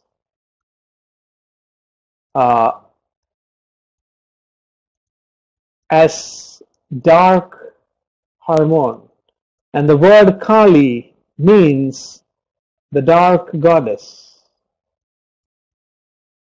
And it's really very interesting that Kali is said to actually sever the heads of the people, which simply means that, what does it mean? That when Kali comes, she takes your head. So when melatonin comes, it takes away your body awareness. It means your head goes to sleep. So it means the same. So you can see that Kali is a poetic way. Is a poetic way of describing what is melatonin in one sense.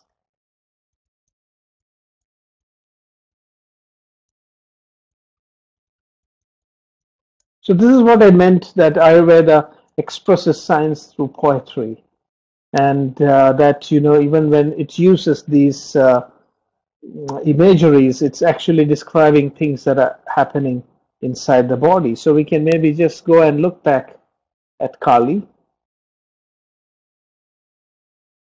So you can see here, Kali is standing, with such fury, and in one hand she holds the head, the severed head of a person.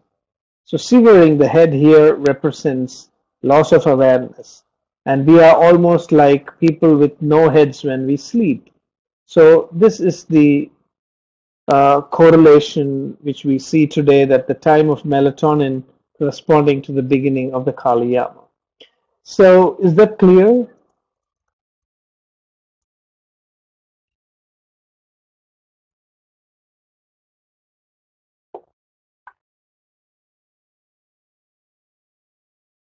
So what happens during sleep? Now there are a lot of important things. So I think one of you asked also that if Pitta is going to be active in the middle of the night, should we not be eating at that time? So we'll just look at, why we shouldn't.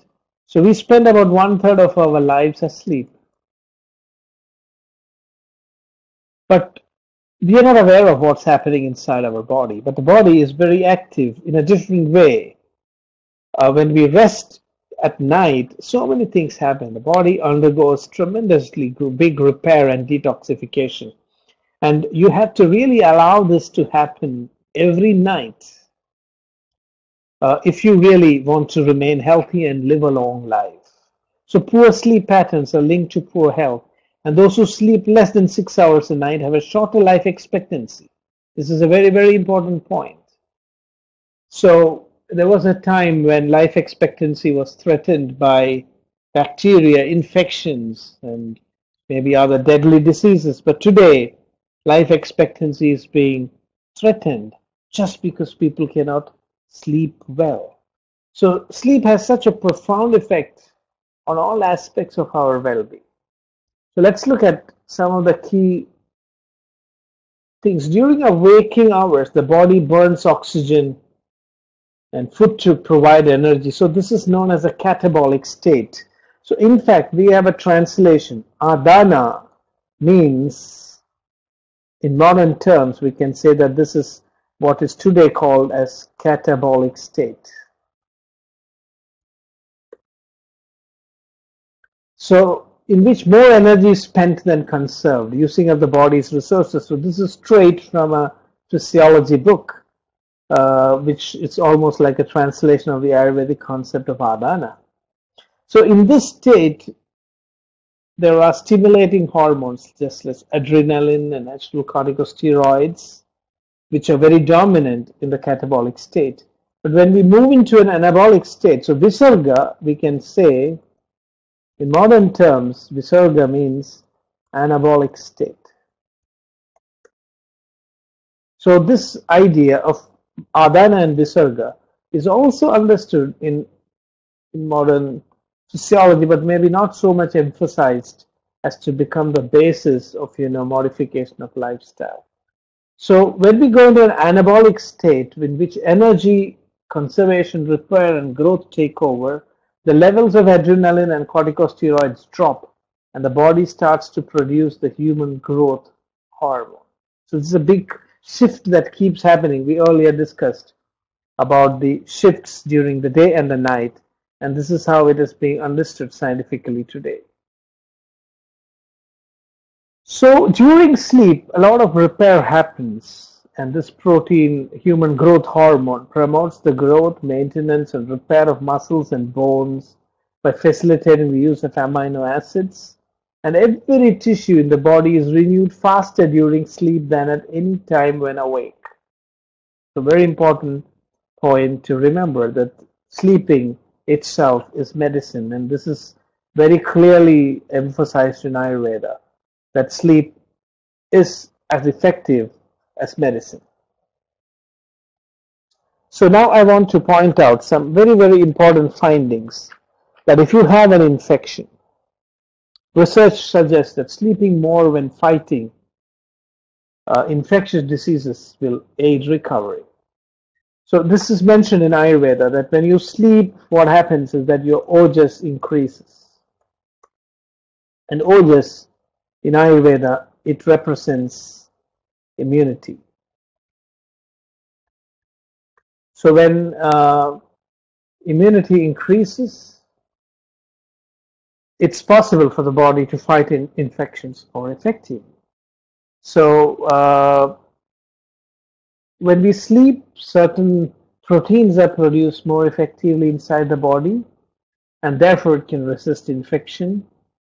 It has also been studied and proven that moderate amounts of sleep deprivation reduces the white blood cells in the body, and this we know is very much part of the body's immune and defense system. So sleep is very crucial to preserve the body's ability to fight infections.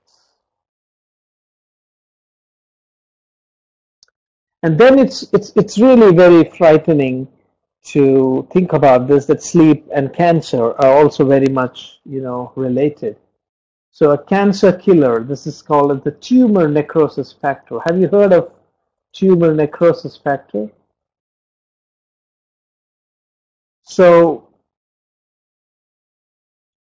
the tumor necrosis factor actually, okay. So this is very important to know. Even, turmeric is said to work on this pathway. Turmeric can, regular use of turmeric can prevent cancer because it has an influence on the tumor necrosis factor. So when we are sleeping, the body produces more of these tumor necrosis factors. So we all know that the body produces a lot of cancer cells, but we don't get cancer. This is again a paradox. I mean, every day the body is producing cancerous cells. That cannot be avoided, but we don't allow them to grow. That's the secret to health. And in order to prevent cancer to grow in our body, sleep is crucial because sleep produces tumor necrosis factor. I will explain what it means. Tumor means a growth, and necrosis means to destruction. So tumor necrosis factor is that which destroys these growths. And so people who stayed up until 3 a.m. had 1/3 fewer cells containing TNF, which means if you don't sleep well, then 1/3 the TNF in your body gets reduced to 1/3.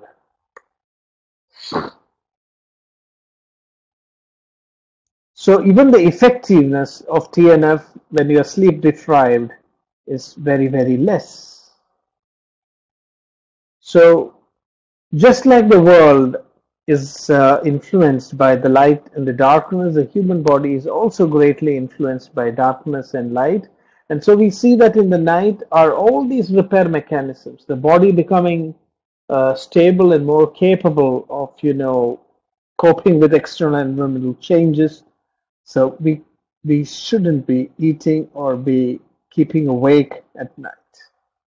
So is this point clear? Yes, it's a good question. Even in Indian traditions, we have people who, spend time in meditation in caves. They go into a state called suspended animation. And even in Ayurveda, we have a treatment called Rasayana, which is rejuvenation, in which the person is supposed to stay in a hut, which is like a cave without any light. So there is no doubt that when you go into a dark environment, the body is able to rejuvenate much better than if it is in the light. So some special, tribes or groups of people have learned to make use of this principle by, hibernating into darkness for specific periods of time so that their body becomes very rejuvenated. So I would say that they are also actually balancing themselves. because it's not that they are completely deprived of sunlight throughout their life. They go through alternating cycles. So that's another way in. The key principle is that you really need to balance between darkness and light. But you can use darkness to rejuvenate yourself. So we will study at the end of our course the Ayurvedic principle of rejuvenation. So it's called as the dark room treatment. We have a dark room treatment for rejuvenation. So this is exactly what these tribes are doing. So we put the person inside a room which is covered by 3 walls outside, so no sunlight is allowed to come inside, and during that period the person completely rejuvenates, and then he is slowly brought back into light. So is that clear? Are you able to get this point? Okay. So we move on. So have you heard of this term, beauty sleep? Okay, this is a very interesting concept of how to remain youthful. The top layer of the skin, is usually it's made of loose, closely packed dead cells, and the body keeps shedding them. And during deep sleep, the skin's metabolic rate also speeds up, and many of the body cells show increased production and reduced breakdown, which means the body is renewing itself during nighttime. So deep sleep is actually helping to rejuvenate your skin.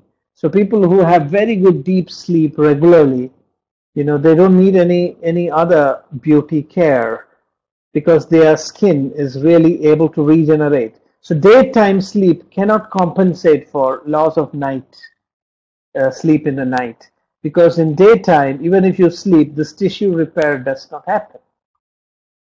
Because during daylight, the body is in a catabolic mode. So a lot of proteins are broken down. So the body is not able to rebuild. Rebuilding is not possible.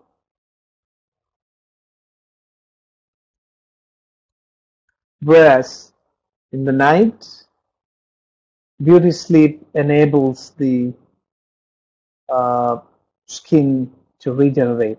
So that is why it is called as beauty sleep. Like when you sleep very deep and in the night, in darkness, then the body rejuvenates very much. So it's not even advisable to sleep with lights on. So the more you are in a dark room in the night, the more the body is able to rejuvenate itself. Okay, so that's it.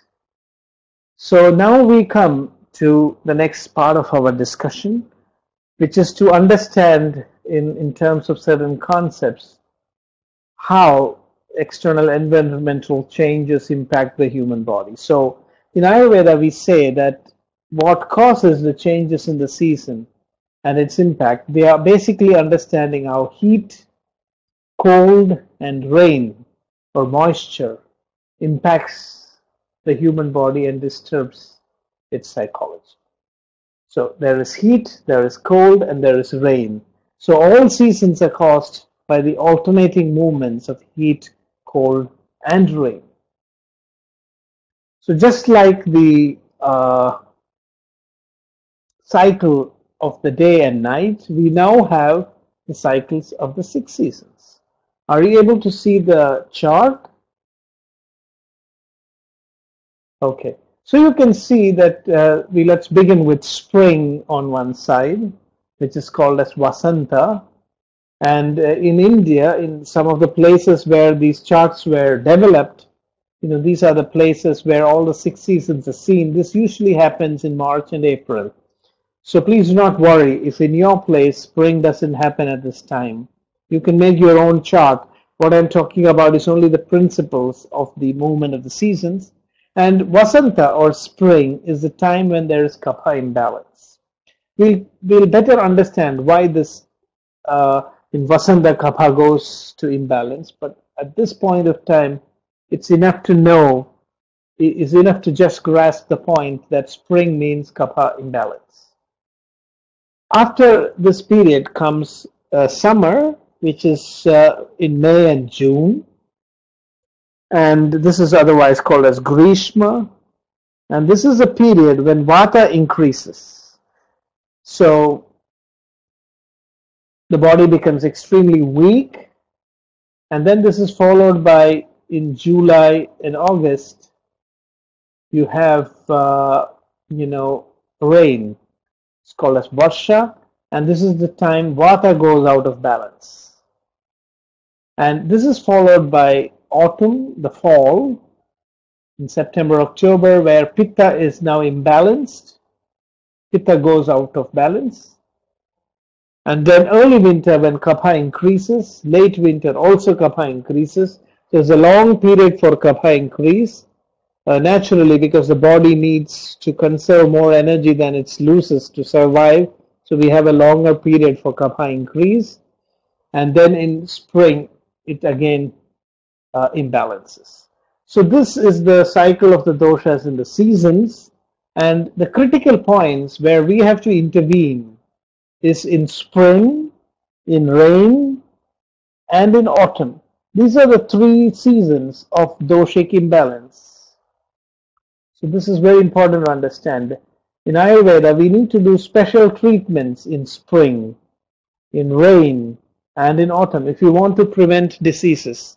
Because Ayurveda says that if you follow these practices, if you do these cleansing therapies and balancing therapies during these three seasons, and if you follow the daily routines, then you will be healthy, and you will not be susceptible to many diseases, including cancer. According to Ayurveda, cancer is a disease. It's a lifestyle disease. It is man-made.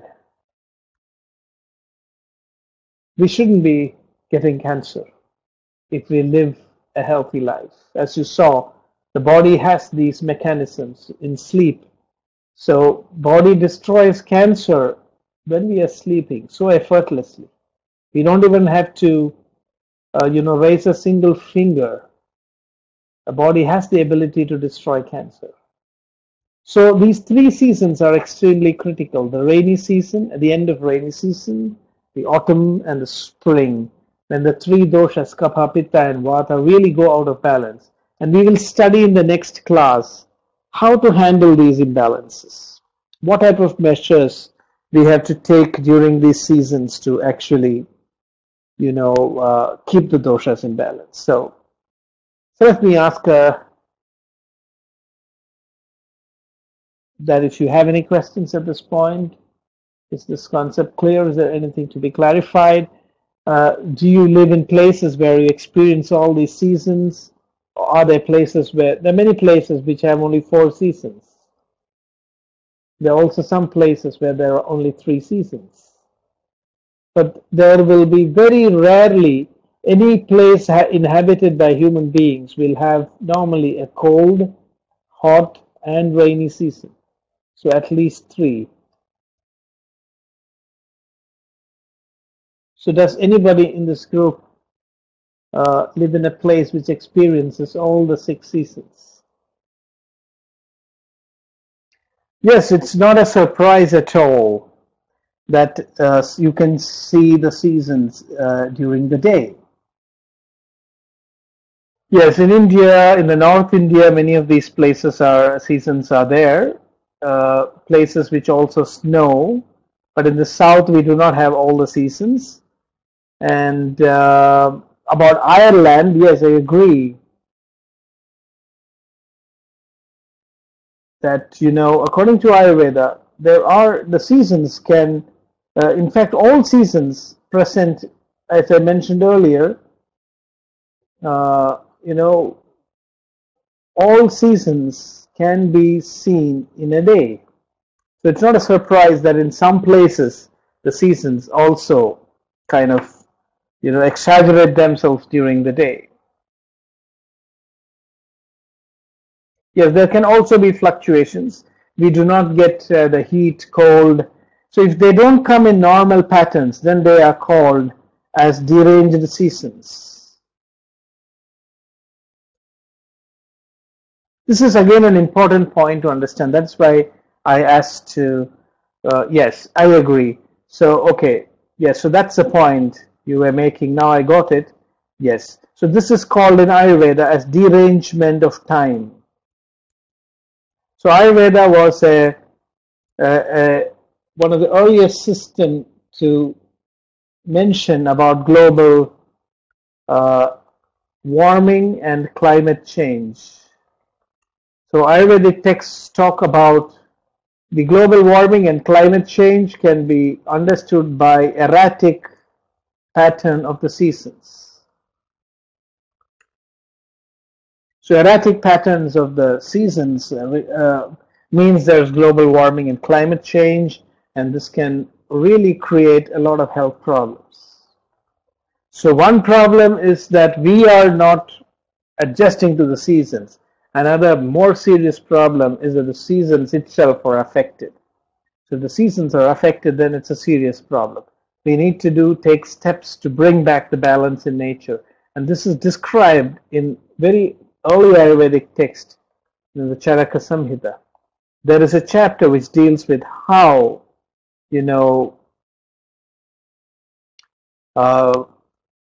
Janapada, or a huge population of human beings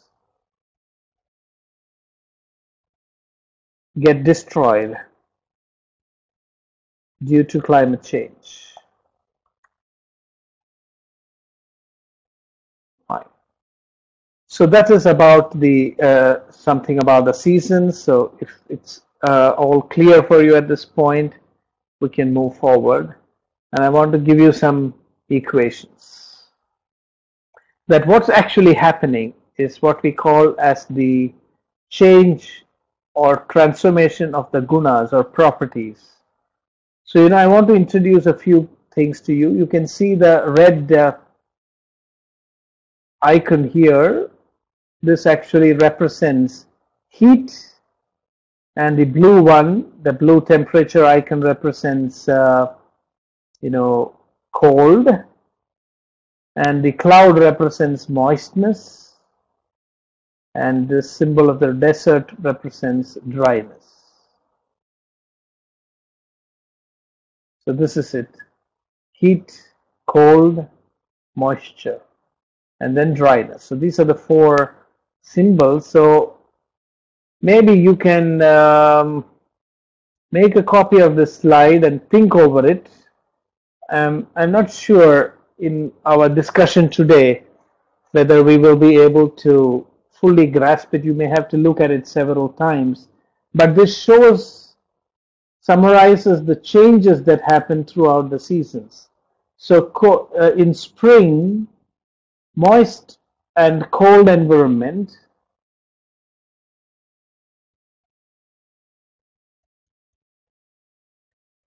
is influenced by heat, and it becomes hot and moist. Is this clear?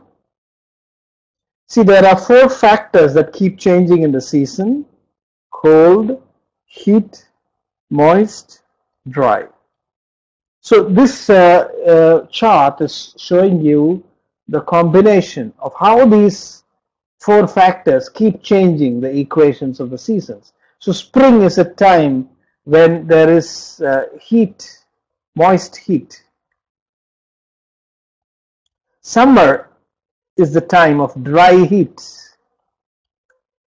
Rain is the time of dry cold. Autumn again is the time of moist heat.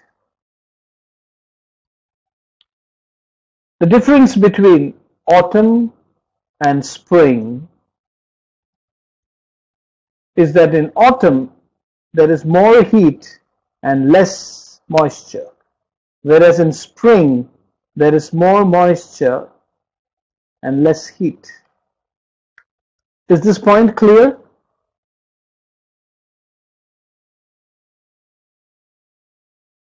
So less moisture and heat means pitta. More moisture means kapha. So that is why in spring there is kapha derangement. Kapha melts under the influence of heat, whereas in autumn, because there is more heat, Pitta gets aggravated. And then in early winter, we have moist cold, and in late winter, we have dry cold.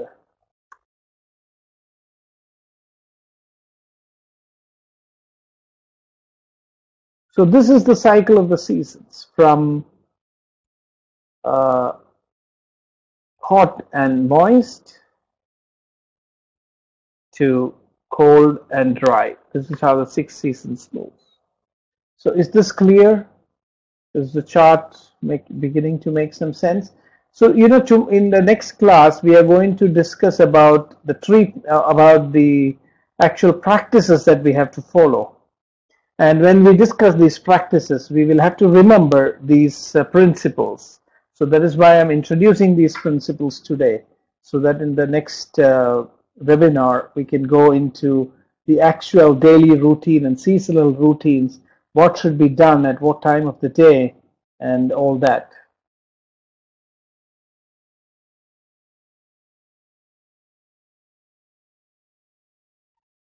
So this is a principle that in summer Vata will increase. Now this is a very interesting point. What is the property of Vata? Can you recollect? Have you studied?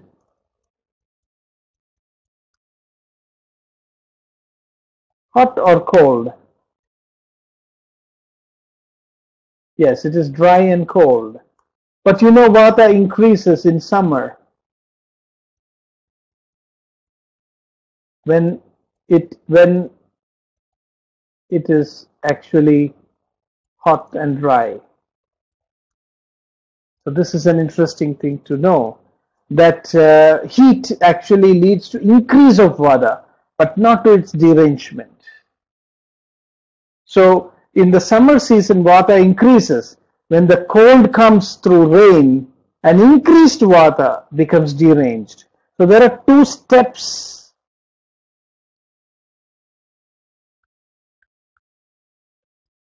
So derangement of Vata happens only when it is increased already, which means the way to prevent derangement of Vata is to prevent its increase in summer. So cold by itself cannot aggravate Vata. I hope this point is clear. So in summer, because of the heat, the tissues of the body are burnt, and so Vata increases. And when the cold comes in the rainy season, Vata becomes suddenly aggravated. So the solution here is that in summer, we have to follow a regimen. That is what Ayurveda advises, what to do in summer. The principle of your lifestyle in summer is the principle of summer lifestyle. So we have to promote a summer lifestyle, especially in places where summer is really very hot. We have to follow the Ayurvedic summer lifestyle principle, and the goal is to prevent increase of Vata. And if we can prevent that, then we can prevent its derangement. And during the rainy season, Pitta will begin to increase. Again, this is a funny situation because Pitta is actually hot and moist, but it is increasing in a period when there is actually moisture is increasing. So after the moisture increases, when there is the heat of autumn, then Pitta becomes aggravated. So the principle of rainy season lifestyle, so the rain lifestyle, we can say, the rain lifestyle, the goal is to prevent increase of Pitta and to pacify Vata. And if we do that, then in autumn, there will not be Pitta derangement. And in winter, actually, Kapha increases. So Kapha is cold and moist, but it does not aggravate in winter. Only in spring, when the heat comes, then Kapha will melt, and then it will get deranged. So the principle to prevent Kapha from getting deranged is also to prevent Kapha from increasing. So this you can clearly understand is the basis for the seasonal regimen in Ayurveda. There are more things to it, but the fundamental principle is to understand the dosha cycle in the seasons and to build a lifestyle that will prevent these doshas from derangement. Is this point clear? Any questions?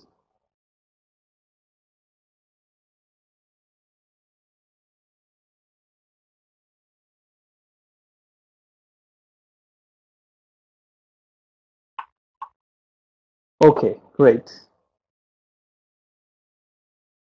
So we have almost come to the end of our discussion today. So this is the principle that an individual is trapped in time and space, which keeps changing. And the individual himself has certain genetic predispositions. So the interaction of time and space with the individual determines our health outcomes and whether we get sick or we remain healthy. And the time and space, they are like goddesses. They are understood in terms of forces of nature which we cannot completely control, which we have to comply with. But on the individual level, there are a lot of areas where we can intervene, where we can, determine how the time and space influences us only in a positive manner. So that is the space in which we can work. And this is what Ayurveda understands. We cannot change nature. We have to harmonize with nature. And the principle of Dinacharya and Ritucharya, which means the daily and seasonal regimen, which we will discuss in our next class, is based on these principles. In the next class, we will try to understand what we should do right from the moment we wake up to the moment that we sleep. What are the things that we do not only during day and night, but also across the seasons, which will ensure that our physiology remains balanced and normal. And this Ayurveda says is the ultimate prevention, more powerful than vaccines. I'm not exaggerating. I like to emphasize that. This daily seasonal regimen is more powerful than vaccines because it boosts your immune system like no other vaccine. It improves your ability to fight infections. We saw that. It improves your ability to destroy cancer cells. We saw that. So this is the message of Ayurveda, that if you understand the changes that happen around you and you understand that how as an individual you need to cope up with this change, then you have a very robust immune system, a body that refuses to age, a body that is cognitively active even in the old age. And there's no general lifestyle that is applicable to everyone all over the world. We cannot come up with a chart saying that you take so much calories of this food at this period of time, and then there's nothing like that in Ayurveda. What Ayurveda says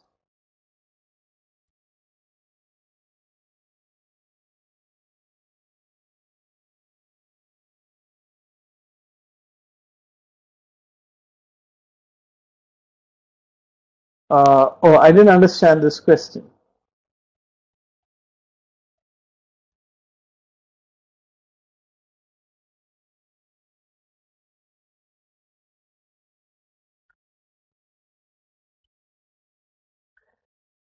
So I was just mentioning that lifestyle has to be customized considering these factors. And today we discuss these general principles. And in the next class, we will look at the exact details of how we must live our life. So if we have 4 seasons in a day, so I didn't get that point. Because, these shifts keep happening because during day and night, the temperature shifts from cold to heat.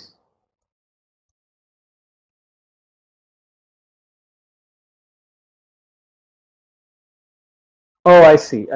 Yes, but there will be dominance. We have to look at the dominance of the, so you have to look at these parameters: heat, moisture, and cold. So if you look at these parameters, so that is why I mentioned it is summer if throughout that period, if you have a dominance of heat and dryness that is dominating, then you can tell it is summer. If it is cold and wetness, it can be rain. Of course, you will know if it is raining or it is winter. If it is cold and moist, cold and dry, then it is late winter. So even if it happens in some places, we can know that these are called as the seasonal junctions. The seasonal junctions are supposed to happen only once in 2 months. Once in 2 months, the seasonal junctions happen. So now from what you're describing, due to the climatic change, due to errors in human interaction with nature, we are having more frequent seasonal junctions. So in our next class, I will explain how to identify what we call a seasonal junction. Yes, you have to take an overall view over a period of time. And then you have to decide which is the dominant season. And you can see within those seasons, what I mentioned is that you must know what is a seasonal junction. So if you see there are seasonal junctions happening, then you have to do some special measures to cope up with the seasonal junctions. So in our next webinar, we will talk about seasonal junctions. So for example, in a place where you had 2 months of summer and then rainy season, you might find that within summer itself, now you are getting the seasonal junction of summer and rain. And then it may have another junction with rain and cold season. So these things may be happening today. So then you have to identify that these are phases of seasonal junctions. And when you see a seasonal junction, then there are specific measures that you can do. I think that we will learn about in the next season. But our next webinar, I'm sorry. And just to conclude, I want to summarize by saying that today, because seasons are erratic, you have to look at dominance of a particular parameter of heat or cold over a longer period of time, and then decide what season is dominating. And even when you look at that, you must try to identify seasonal junctions. So these two principles can be applied in today's world because seasons are no longer so stable and so rhythmic. So with this, we conclude today's webinar. Are there any questions?